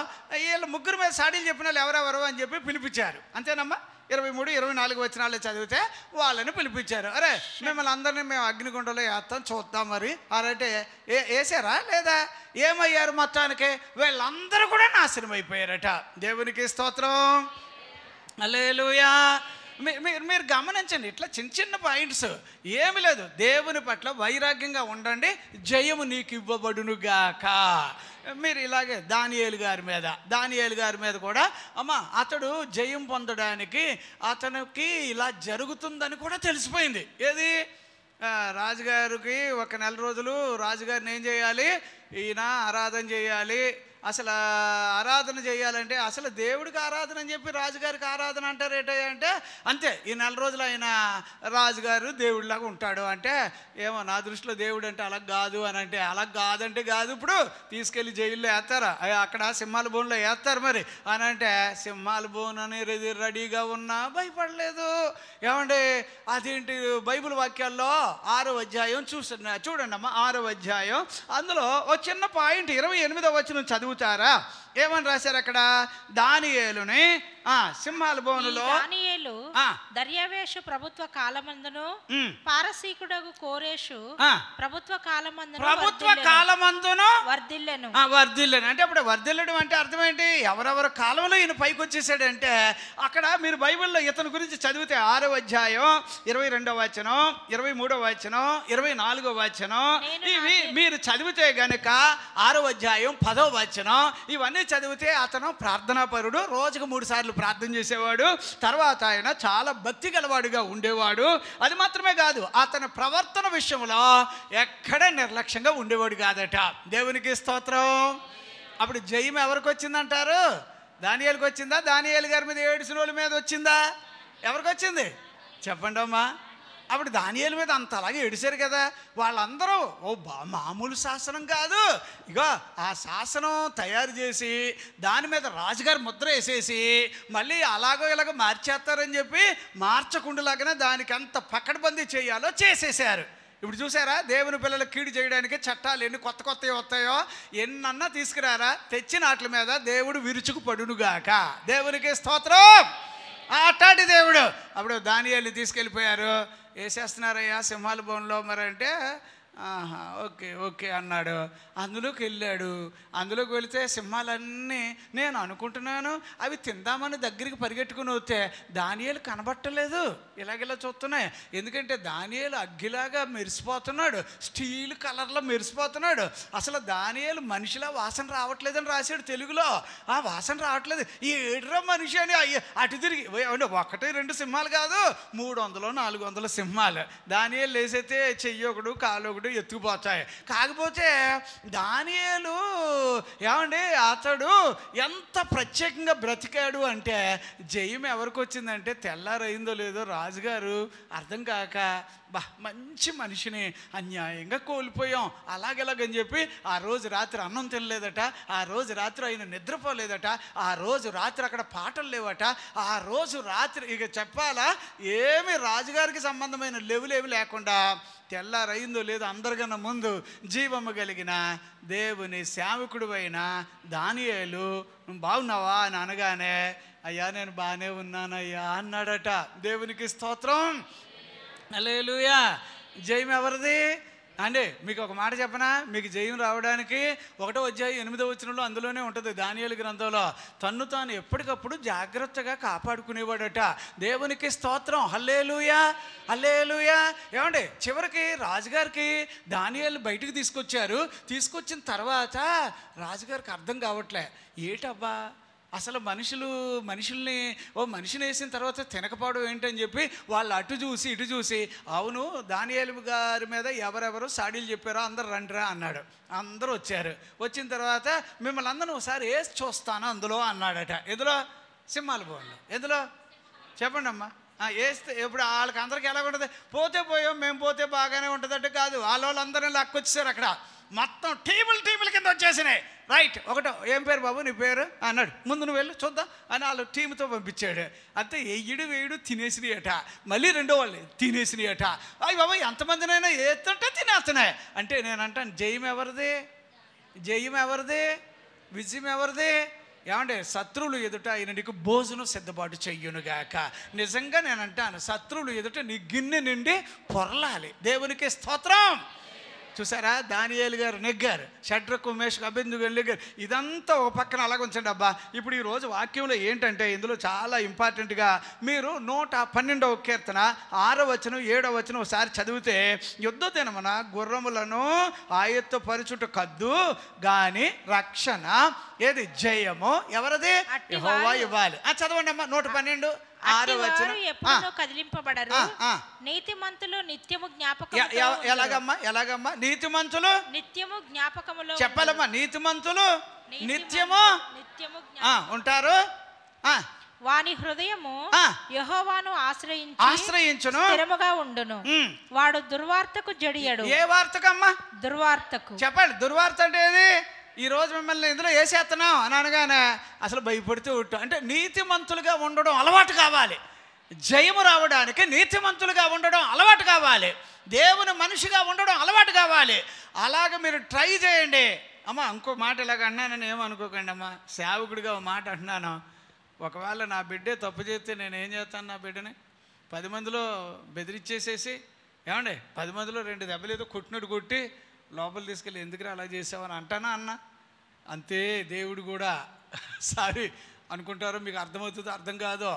10 మందిలో 4 ఉతికినా తర్వాత లేదు నాన్న నువ్వు నాకు చాలా ముఖ్యం, నువ్వు మంచిగా ఉండాలి, నీకోసం నేను అన్నీ సరే నా బిడ్డకి జయమే రావాలి. ఇప్పుడు ఏమో కోరుకుంటానో సాధారణంగా నా పిల్లలు విజయం పొందాలని ఎలాగ ఆశపడతానో ఒకవేళ తప్పే నీ దగ్గరున్నా కూడా 10 మందిలో ఏదో కొంచెం 1-2 రోజులు కొంచెం బాధ ఉన్నా విజయం మాత్రం ఎవరి తరపున ఉంటుందంటే నీ తరపునే ఉండునుగాక.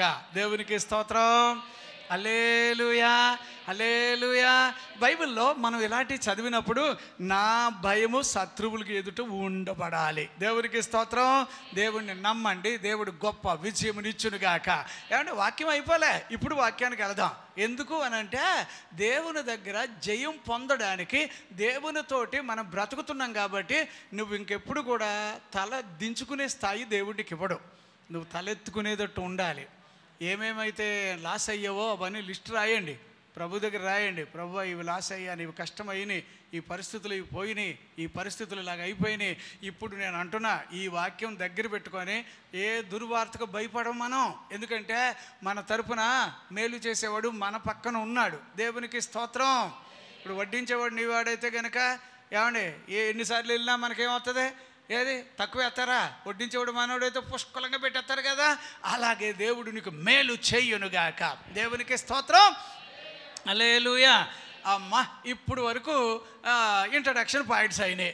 ఇప్పుడు వాక్యంలో నెంబర్ 1, నీకు జయము రావడానికి అమ్మ ప్రభు రక్తం నీ మీద ఉండునుగాక. ఏ రక్తం అమ్మ? చెప్పండి అమ్మ. ఎక్కడ ఉంటుంది బైబిల్ వాక్యాల్లో? ప్రకటన గ్రంథం 12వ అధ్యాయం. మీరు చిన్న చిన్న పాయింట్లు అయ్యి 11వ వచనంలో చదివితే ప్రభు రక్తం ఎవరి మీద ఉంటుందో వాళ్ళకి జయముండునుగాక. అమ్మ ఏం ఉండాలి చెప్పండి అమ్మ? ఎవరి రక్తం ఉండాలి? యేసయ్య రక్తం ఎట్లాంటిదో తెలుసా? 12:24లో ఎక్కడ హెబ్రీయులకు రాసిన పత్రికలో హేబేలు కంటే మరి శ్రేష్టమైన పలుకగలిగిన యేసు రక్తం అని రాశాడు. అప్పుడు యేసు రక్తం ఎట్లాంటిదో తెలుసా? ఆ రక్తం నీ గురించి మాట్లాడుతుంది. ఆ రక్తం నీ కొరకు మేలు చేస్తుంది. ఆ రక్తంలో ఏమండి మన మీద మురికి కనబడకుండా బైబిల్ వాక్యాల్లో చదువుతాం. 1వ యోహాను పత్రిక 1వ అధ్యాయం 9వ వచనం చదివినా 7 దగ్గర నుంచి చదివినా ఏమండి మన మీద ఏ మురికి లేకుండా చేసేది ఏంటంటే యేసు రక్తం. అప్పుడు యేసు రక్తం ఉంటే కనుక నీ మీద నీకేమున్నట్టు? జయము ఉన్నట్టే. అర్థమైందా? ఏమంటే అదే రోజు మొత్తం సైన్యాలు అన్నీ కూడా ఏమంటే దేవుని పిల్లలు ఉన్న ప్లేస్కి వచ్చినాయట. ఆ రక్తాన్ని చూసి అవన్నీ వెళ్ళిపోతున్నాయట. దేవునికి స్తోత్రం. ఏ తెగులు నిగుడరము సమీపించదయా, అపాయమేమియు రానే రాదయ్యా.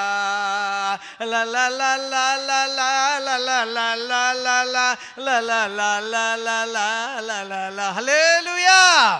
నిజంగా చెప్తున్నాను. ఇక యేసు రక్తం నీ మీద ఉండాలి. ఎవరి మీద ఉండాలి చెప్పండి? నీ మీద ఉండాలి. యేసు రక్తం నీ వాహనాల మీద ఉండాలి. ఎవరి మీద ఉండాలి?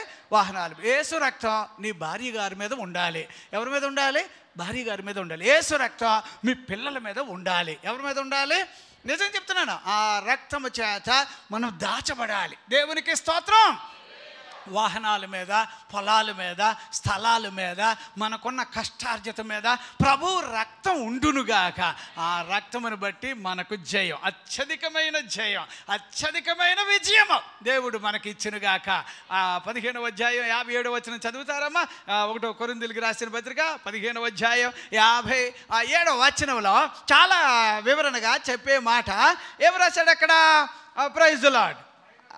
ఆయనను మన ప్రభు అయిన యేసుక్రీస్తు మూలముగా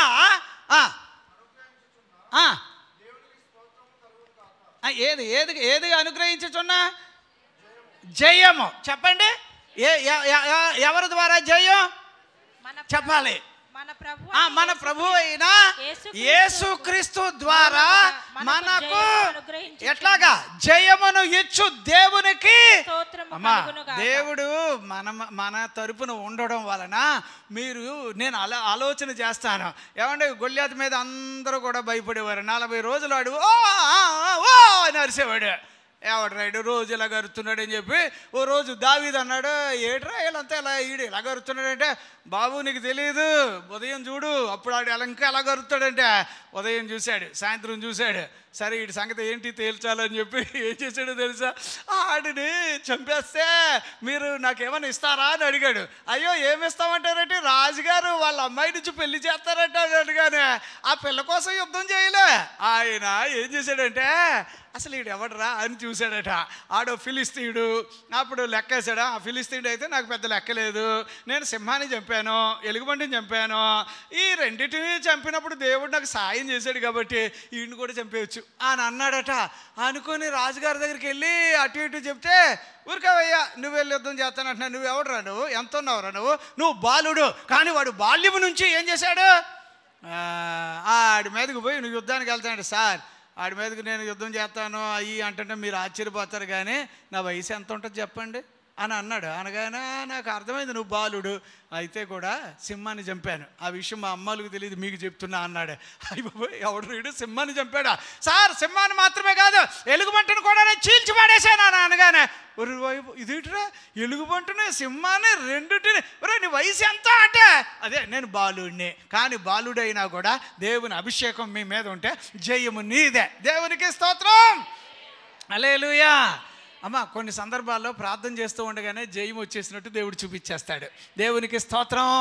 మన విరోధులు సిగ్గుపాలు అవుదురుగాక, మనకు విరోధంగా రూపించబడిన ఆయుధం వర్ధిల్లకుండునుగాక. 54:17 వచనంలో మనం చదువుతాం. నేను ఒక్క మాట గట్టిగా చెప్తున్నాను, ఏమిటంటే సార్ జయము నీకు దేవుడు ఇవ్వాలని ఆశపడుతున్నాడు. అందుచేత వాక్యాలు పట్టుకొని నేను అంటాను, మనం ప్రభువుని గట్టిగా పట్టుకోవాలట. మనకు జయమునిచ్చు దేవునికి స్తోత్రం. అమ్మా మనకు ఏమి ఇస్తాడమ్మా? జయాన్ని, విజయాన్ని. అంచేత యేసు రక్తం నీ మీద ఉండునుగాక. ఎవరి రక్తం అమ్మా చెప్పండి అమ్మా, ఎవరి రక్తం అమ్మా? యేసు రక్తం అంత గొప్పది ఏది ఉండదంటే, బాగా చెప్పాలంటే ఆ రక్తమే బైబిలు. అర్థమైందా? బైబిలు మీరు బాగా చదివి చూడండి, వాక్యాలన్నీ ఆయన రక్తమే, అది అసలు సీక్రెట్. కాకపోతే ఏమంటే పాలు అని అనుకుంటున్నా, కాస్త వదిలేస్తే అవే రక్తం. అలాగే చూస్తూ ఉంటే పాలు అయితే పాలు అవుతాయి. అలాగే దేవుడు అండి నీ కొరకు ఎంతైనా చేయడానికి ఆయనకి ఇష్టం కనుక కలువరిలో నీ కొరకు ఆయన రక్తం ప్రోక్షించాడబ్బా. ఆ సిలువ జయము, ఆ సిలువ విజయము నీ మీద ఉంది గనక జయము నీకు కలుగునుగాక. అప్పుడు ఏది ఉండాలి మన మీద? యేసు రక్తం. ఆయన కలువరిలో నీ కోసం ఏం చేయాలో అన్నీ చేశాడు. అందుచేత ఓడిపోతున్నావు అనే మాటకి ఏమి తలొగ్గడానికి వీలు లేదు. ప్రభువా నేను లెగుస్తాను, నేను నిలబడతాను, నేను ఆరోగ్యంగా ఉంటాను, ప్రభువా నేను సంపాదిస్తాను. ఇలాగా ప్రభువుతోటి మనం గట్టిగా నిలబడి మాట్లాడగలిగిన వారిగా కావాలి. ఇంకొక పాయింట్ చూద్దాం. ఇది ఎలాగుందంటే చూడండి సార్, 20వ కీర్తన 7వ వచనం అనుకుంటున్నాను, అది ఒక్కసారి ఇంపార్టెంట్గా అది చూడాలి. ఒకసారి చదువుతారా? 20వ కీర్తన 7వ వచనం. అమ్మా, కొందరు రథములను బట్టి, కొందరు రథములను బట్టి, కొందరు గుర్రములను బట్టి, గుర్రాలను బట్టి అతిశయపడుదురు. మనమైతే మన దేవుడైన యెహోవా నామమును బట్టి అతిశయపడుదుము. ఎవరి నామాన్నమ్మా? మన దేవుడైన యెహోవా నామమును. సరే 5వ వచనం చదవమ్మా, అందులోనే ఏం రాశాడు అక్కడ? యెహోవా నీ రక్షణను బట్టి మేము జయోత్సాహము చేయుచున్నాము. అమ్మా యాక్చువల్లీ మీరు చూడండి, అక్కడ మనకి జయం ఎవరట? నీ రక్షణను బట్టి. ఇక జయము ఆయన నామములో మనకి జయం ఉంది. అమ్మా ఎవరిలో చెప్పండి అమ్మా, చెప్పండి. ఆయన మనకి రక్తం మన మీద పూసాడు, ఆ రక్తంతో మనల్ని కొన్నాడు. మీరు 28వ వచనం చదివితే ఏది? అపోస్తుల కార్యాల్లో ప్రభు తన స్వరక్తము ద్వారా నిన్ను నన్ను ఆయన కొన్నాడు. ఆ రక్తము నీ మీద ఉండునుగాక. రెండవది ఆయన నామం, ఆ నామములో నీకు జయం. దేవునికి స్తోత్రం, హల్లెలూయా. సంతోషంగా ఉంటే దేవునికి స్తోత్రం చెల్లిద్దాం. అమ్మా ఆ పేరు మీద మీరు ఎప్పుడైనా ఆలోచన చేశారా? ఎప్పుడైనా కొంచెం ఇంట్రెస్ట్గా ఎప్పుడైనా ఆ పేరు యొక్క గొప్పతనం మీరు గమనించారా? మీరు చూడండి సార్, ఆ పేరు గనుక నీకుంటే ఆ పేరులో నీకు పూర్తిగా జయము విజయము ఉంటుంది. అమ్మ ఈ వచనం చదవండి, 44వ కీర్తన 5వ వచనం. 5 నుంచి మీరు చదవండి 8 వరకు. దేవునికి స్తోత్రం. నేను ఎందుకు ఇలా చెప్తున్నానంటే నువ్వు జయం పొందాలి. 44వ కీర్తన. నీ వలన మా విరోధులు అణిచివేయుదుము. మా విరోధులను అణిచేస్తాం నీ నామము వలననే. అమ్మమ్మ ఎవరి వల్ల? నీ నామము. అమ్మా ఆ పేరు నీకుంటే ఆ పేరులో నీకు జయం ఉండునుగాక. మీరు గొల్యాతు మీదకి యుద్ధంకి వెళ్ళినప్పుడు ఆయన ఏమన్నాడో తెలుసా? ఎరా అంత పెద్ద సామాగ్రి వేసుకొని వచ్చేసావు, డాలేటర్ నీ ముఖానికి ఏంటి అవన్నీ అలాగలా చూశాడు. చూసేమన్నాడో తెలుసా? ఇదా నేనే నీ మీదకి యుద్ధానికి వస్తున్నాను అన్నాడు. రే ఎటకారాలు చేయకు కానీ చెప్పు ఎవరు వస్తున్నాడు, నీ వెనకాల ఎవరైనా వస్తున్నారా అని అంటే అంత సీన్ లేదు లేరా నిన్ను లేపేయడానికి అంటున్నాడు. అదేంటిరా అలాగా అంటే ఆఖరికి గొల్యాతుకి అర్థం కాక ఏయ్ నేను నీకైనా కుక్కలా కనిపిస్తున్నాను, కర్రట్టుకుని వస్తున్నావు అంటే, మరి నువ్వు కుక్క కాకపోతే ఎవడు అనుకుంటున్నావురా నువ్వు అంటున్నాడు. ఈ బాబు ఈడేటి ఇలాగ అంటున్నాడు, ఈడు వెనకాల వస్తారు టీం అనుకుంటున్నాడు. అంత సీన్ లేదులే అయ్యా నీ గురించి, పెద్ద ఓవర్ యాక్షన్. కానీ అంతే 5 రాళ్ళు తీసుకొని ఏం చేశాడట, ఒక రాయి పట్టుకొని అతనితో చెప్పాడు, నువ్వు రకరకాలుగా నా మీదకి వస్తున్నావు, నేను ఆయుధాలతో రాను, యుద్ధం యెహోవాదే.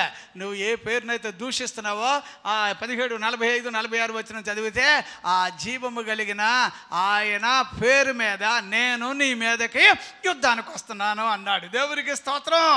ఇప్పుడు ఆ పేరు ఎవరి మీద ఉంటే ఆ పేరు కలిగిన వాళ్ళకి జయం ఉండునుగాక. అమ్మ ఎవరెవరికి ఉంది ఈ పేరు?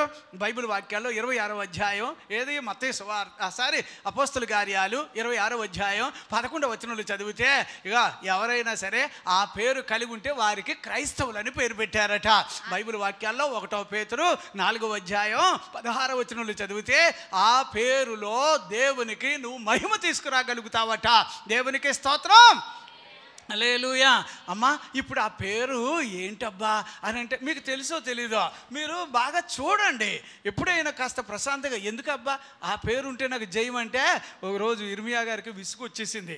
ఎప్పుడు చూసినా నూతుల్లో పడేసేవారు, ఊపిలో పడేసేవారు, బతికేడో లేదో, రే చాలా రోజులు అయిపోయిందిరా ఉన్నాడో లేదో అనుకునేవారు. అయ్యా బతికే ఉన్నాడే అంటే తీయండి అంటే కాళ్ళన్నీ ఒరిసిపోయి ఉండేవి. స్ప్రే కొట్టి కాళ్ళు కడిగి ఓ పక్కన కూర్చోబెట్టి, ఇప్పుడు రాజుగారు వస్తున్నారు, మేమందరం ఇలా చెప్పాం, నువ్వు కూడా అలా చెప్పంటే ఈ ఇర్మియా గారు అనేవాడు, మీరు ఎన్నన్నా చెప్పండి నేను దేవుడు చెప్పిందే చెప్తాను అనేవాడు. అట్లా చెప్తామని వేసి కొట్టేవారు, గోప మీద కొట్టారు ఇర్మియానే. అయితే ఇర్మియా ఓ రోజు అనుకుంటున్నాడు, ప్రభువా నేను నీ పేరు ఎత్తలేకపోతున్నాను ప్లీజ్ అంటున్నాడు. అంటే నాకు అంత కష్టమయ్యిందంటే, సరే నీ ఇష్టం అన్నాడు. అంటే ఇర్మియా గారు ఇప్పుడు ఆయన పేరు నేను ఎత్తను అనుకుంటే అది లోపల మండుతా వచ్చిందట.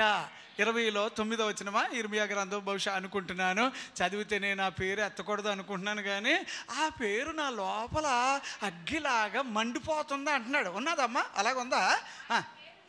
ఆయన పేరు నేను ఎత్తను, ప్రకటింపను అనుకున్నాను. అమ్మ ఆ పేర్లో ఏముందమ్మా చెప్పండి అమ్మా, ఆ పేర్లో ఏముంది? యేసయ్య పేర్లో ఏముంది? ఏంటి అలా చూస్తారంటే చిన్న సార్ గట్టిగా చెప్పినందుకు దేవుడు నిన్ను దీవించగాక. ఈయన చెప్తున్నాడు, ఈ ఎల్లో ఉన్నారు ఎంతమంది లైన్ కూర్చున్నారు, ఏముంది ఆ పేర్లో? ఇప్పుడు మీ పేరు రాయమంటే ఇక ఎంత అందంగా రాసేస్తారో మీ పేర్లు. అయ్యి బాబోయ్ ఫస్ట్ పేజీ సరిపోదు, 2 పేజీలు కూడా రాసేస్తారు. కానీ నేను అంటాను అగ్ని లాంటి పేరు అబ్బా యేసయ్య పేరు. ఆ పేరు ఎవరైనా కూడా నేను అంటున్నా మీకు ఇంకా చూడాలి. అంటే ఇప్పుడు ఈ పేరులో నాకు జయం ఉంటుందని నేను అంటున్నా. ఆ పేరు మీరు ఎన్నమ్మా 20:31 వచనం యోహాను సువార్తలు చదివితే ఆ పేరులో ఇక ఆ పేరులో ఏముందో తెలుసా? జీవం ఉంటుందట. ఏముంటుందమ్మా చెప్పండి అమ్మా? ఆ పేరులో జీవం. అమ్మా మన జీవితాల్లో ప్రభావితంగా పచ్చగా సంతోషంగా ఉండడానికి ఆ పేరులో జీవము నీకు ఇవ్వబడునుగాక.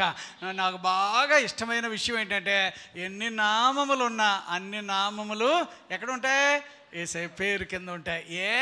అంటే ఆ పేరు అంత గొప్పది ఇంకెక్కడ ఉండదబ్బా. ఆ పేరు పెట్టబడిన బిడ్డలకి ఆయన జయమిచ్చునుగాక. దేవునికి స్తోత్రం. ఏముంటే జయం వచ్చేస్తుంది? ఆయన రక్తం మన మీద ఉండునుగాక.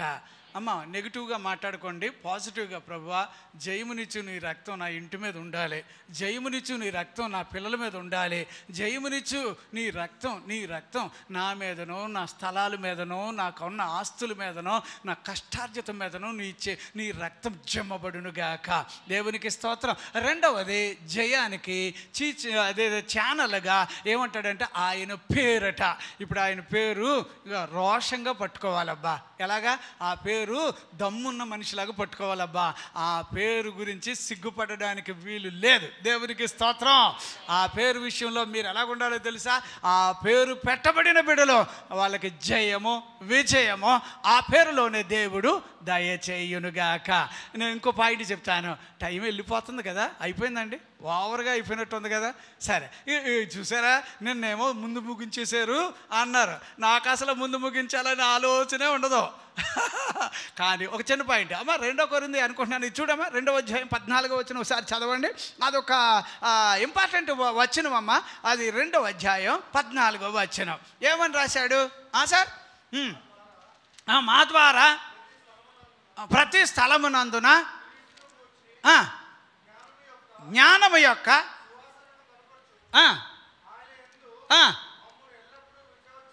ఎలాగమ్మా? విజయోత్సవముతో.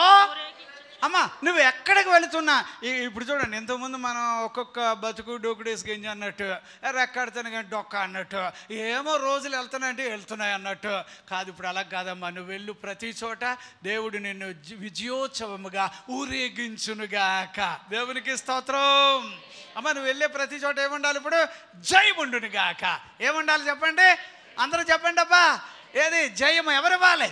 అమ్మ, ఏ విషయాల్లో మనం అనుకుంటున్నావు నాకు ఈ విషయంలో దేవుడు చేస్తాడంటే, నువ్వు ఏదైతే కష్టంగా అనుకుంటున్నావో అది ఆయనకి ఈజీ. దేవునికి స్తోత్రం. హల్లెలూయా. ఎంతైనా మంచిది. ఒకసారి కళ్ళు మూసుకొని దేవునికి స్తోత్రం చెల్లిద్దామా? నువ్వు వెళ్ళే ప్రతి చోట ఏమండి, వెళ్ళే ప్రతి చోట దేవుడు జయమునిచ్చునుగాక, దేవుడు నిన్ను ఊరేగించునుగాక, దేవుడు నీకు విజయమునిచ్చునుగాక. నువ్వు వెళ్ళు ప్రతి చోట నేను వస్తా, నీ కూడా నేను వస్తా అని ఆయన నీ కూడా ఉండి అద్భుతమైన కార్యము చేయునుగాక. హల్లెలూయా. అమ్మా, నేను మాట ఇది కూడా చెప్పాలి. మనం ప్రభు బిడ్డలుగా ఉంటాం కదా, ప్రభు గురించి 12వ అధ్యాయం 18వ వచనం మత్తయి సువార్తలో చదివితేనట ఏం రాస్తాడో తెలుసా? ఆయన జగడమాడాడు, ఒక పాయింట్. తర్వాత ఎట్లాగా 4 పాయింట్లు ఉన్నాయి. జగడమాడాడు, కేకలు వేయడు, తర్వాత ఇంకేం చేయడం ఆయన? అమ్మా, యేసు ఆ సంగతి తెలుసుకొని అచ్చటి నుండి వెళ్ళిపోయాను. బహుజనులు ఆయనను వెంబడింపగా ఆయన వారిని అందరినీ 12-18 నుంచి చదివితే గనుక ఏమంటే జగడమాడాడు, కేకలు వేయడు, తర్వాత ఇంకేం చేయడం ఆయన? అక్కడ కాలుతున్న దానిని ఆర్పడు, ఇంకేం చేయడం ఆయన? అంటే అవన్నీ ఎందుకంటున్నాడంటే, నువ్వు జయం పొందే వరకు నీకు అడ్డుగా ఉన్న వాటిని అట్లా పక్కకు జరుపుతానే ఉంటాడు. వాళ్ళకి అర్థం కాదు ఇదేంటి ఇలాగైతున్నా కూడా. అంటే అసలు సీక్రెట్ ఏంటంటే, నువ్వు జయం, ఆ పాయింట్ రాశాడు అక్కడ, అంతేనమ్మా. నువ్వు జయము పొందడం కోసం చదవండి, ఇప్పుడు చదవండి మళ్ళీ. ఈయన జగడమాడాడు, కేకలు వేయడు, వీధులలో ఈయన శబ్దం ఎవరికి వినబడదు. విజయమందుటకు ఏందమ్మా? ఏం పొందడానికి? ఏం పొందడానికి? నువ్వు జయం పొందడానికి, నువ్వు విజయం పొందడానికి. నీకు చూడండి ఆయన ఏం చేస్తున్నాడు, ఎంత సైలెంట్గా ఉంటాడు, కానీ అమాంతంగా నీ మీదకి విజయం వచ్చునుగాక, అమాంతంగా నీకు జయం వచ్చునుగాక. దేవునికి స్తోత్రం. జయమనిచ్చు దేవునికి స్తోత్రం. ఎన్ని స్తోత్రాలు చెల్లించాలో తెలుసా? నిజంగానండి, మనకి జయం వచ్చిన తర్వాత ఇక చూసుకో మనకి ఎంత సంతోషమో. అందుచేత నేను అంటాను, నా ప్రభు నీ కూడా వచ్చునుగాక, నీ కూడా ఉండునుగాక, ఆయన రక్తం. ఇదంతా ఒక పక్కన. ఇంకొకటి జయానికి ఇంకో సూచన ఏంటంటే, పరిశుద్ధ వాక్యం నీ లోపల ఉండాలట. ఏటబ్బా ఎటు తిప్పినా ఇదే కదా, బైబిలే కదంటే, అవును అందరికీ బైబిల్ లోపల ఉంటుందేంటి? కొంతమందికి ఏదో తల కింద ఉంటుంది, కొంతమంది ఏమో గోడలకు అలా తగిలించుకొని ఉంటారు. అయ్యో, కొంతమంది భలే విచిత్రంగా బైబిల్ చదవమన్నప్పుడు ఉంటారు అండి బాబు. అయ్యి బాబు సార్ నన్ను చదవమంటున్నారా అంటాడు. మరి నువ్వు కాదు ఎవరు చదువుతారు? చాలామంది రకరకాలుగా. కానీ నేనంటాను, బైబిల్లో రోమాపత్రిక 10వ అధ్యాయం 8వ వచనంలో దేవుని వాక్యం నీ నోట ఉండాలట. ఎక్కడ ఉండాలబ్బా? నీ హృదయంలో ఉండాలట. ఎక్కడ ఉండాలబ్బా? బైబిల్ వాక్యాల్లో ఎబ్రీయులకు రాసిన పత్రిక 4వ అధ్యాయం 12వ వచనంలో వాక్యము నీ లోపల, నీ నరాల్లో, ఎముకల్లో.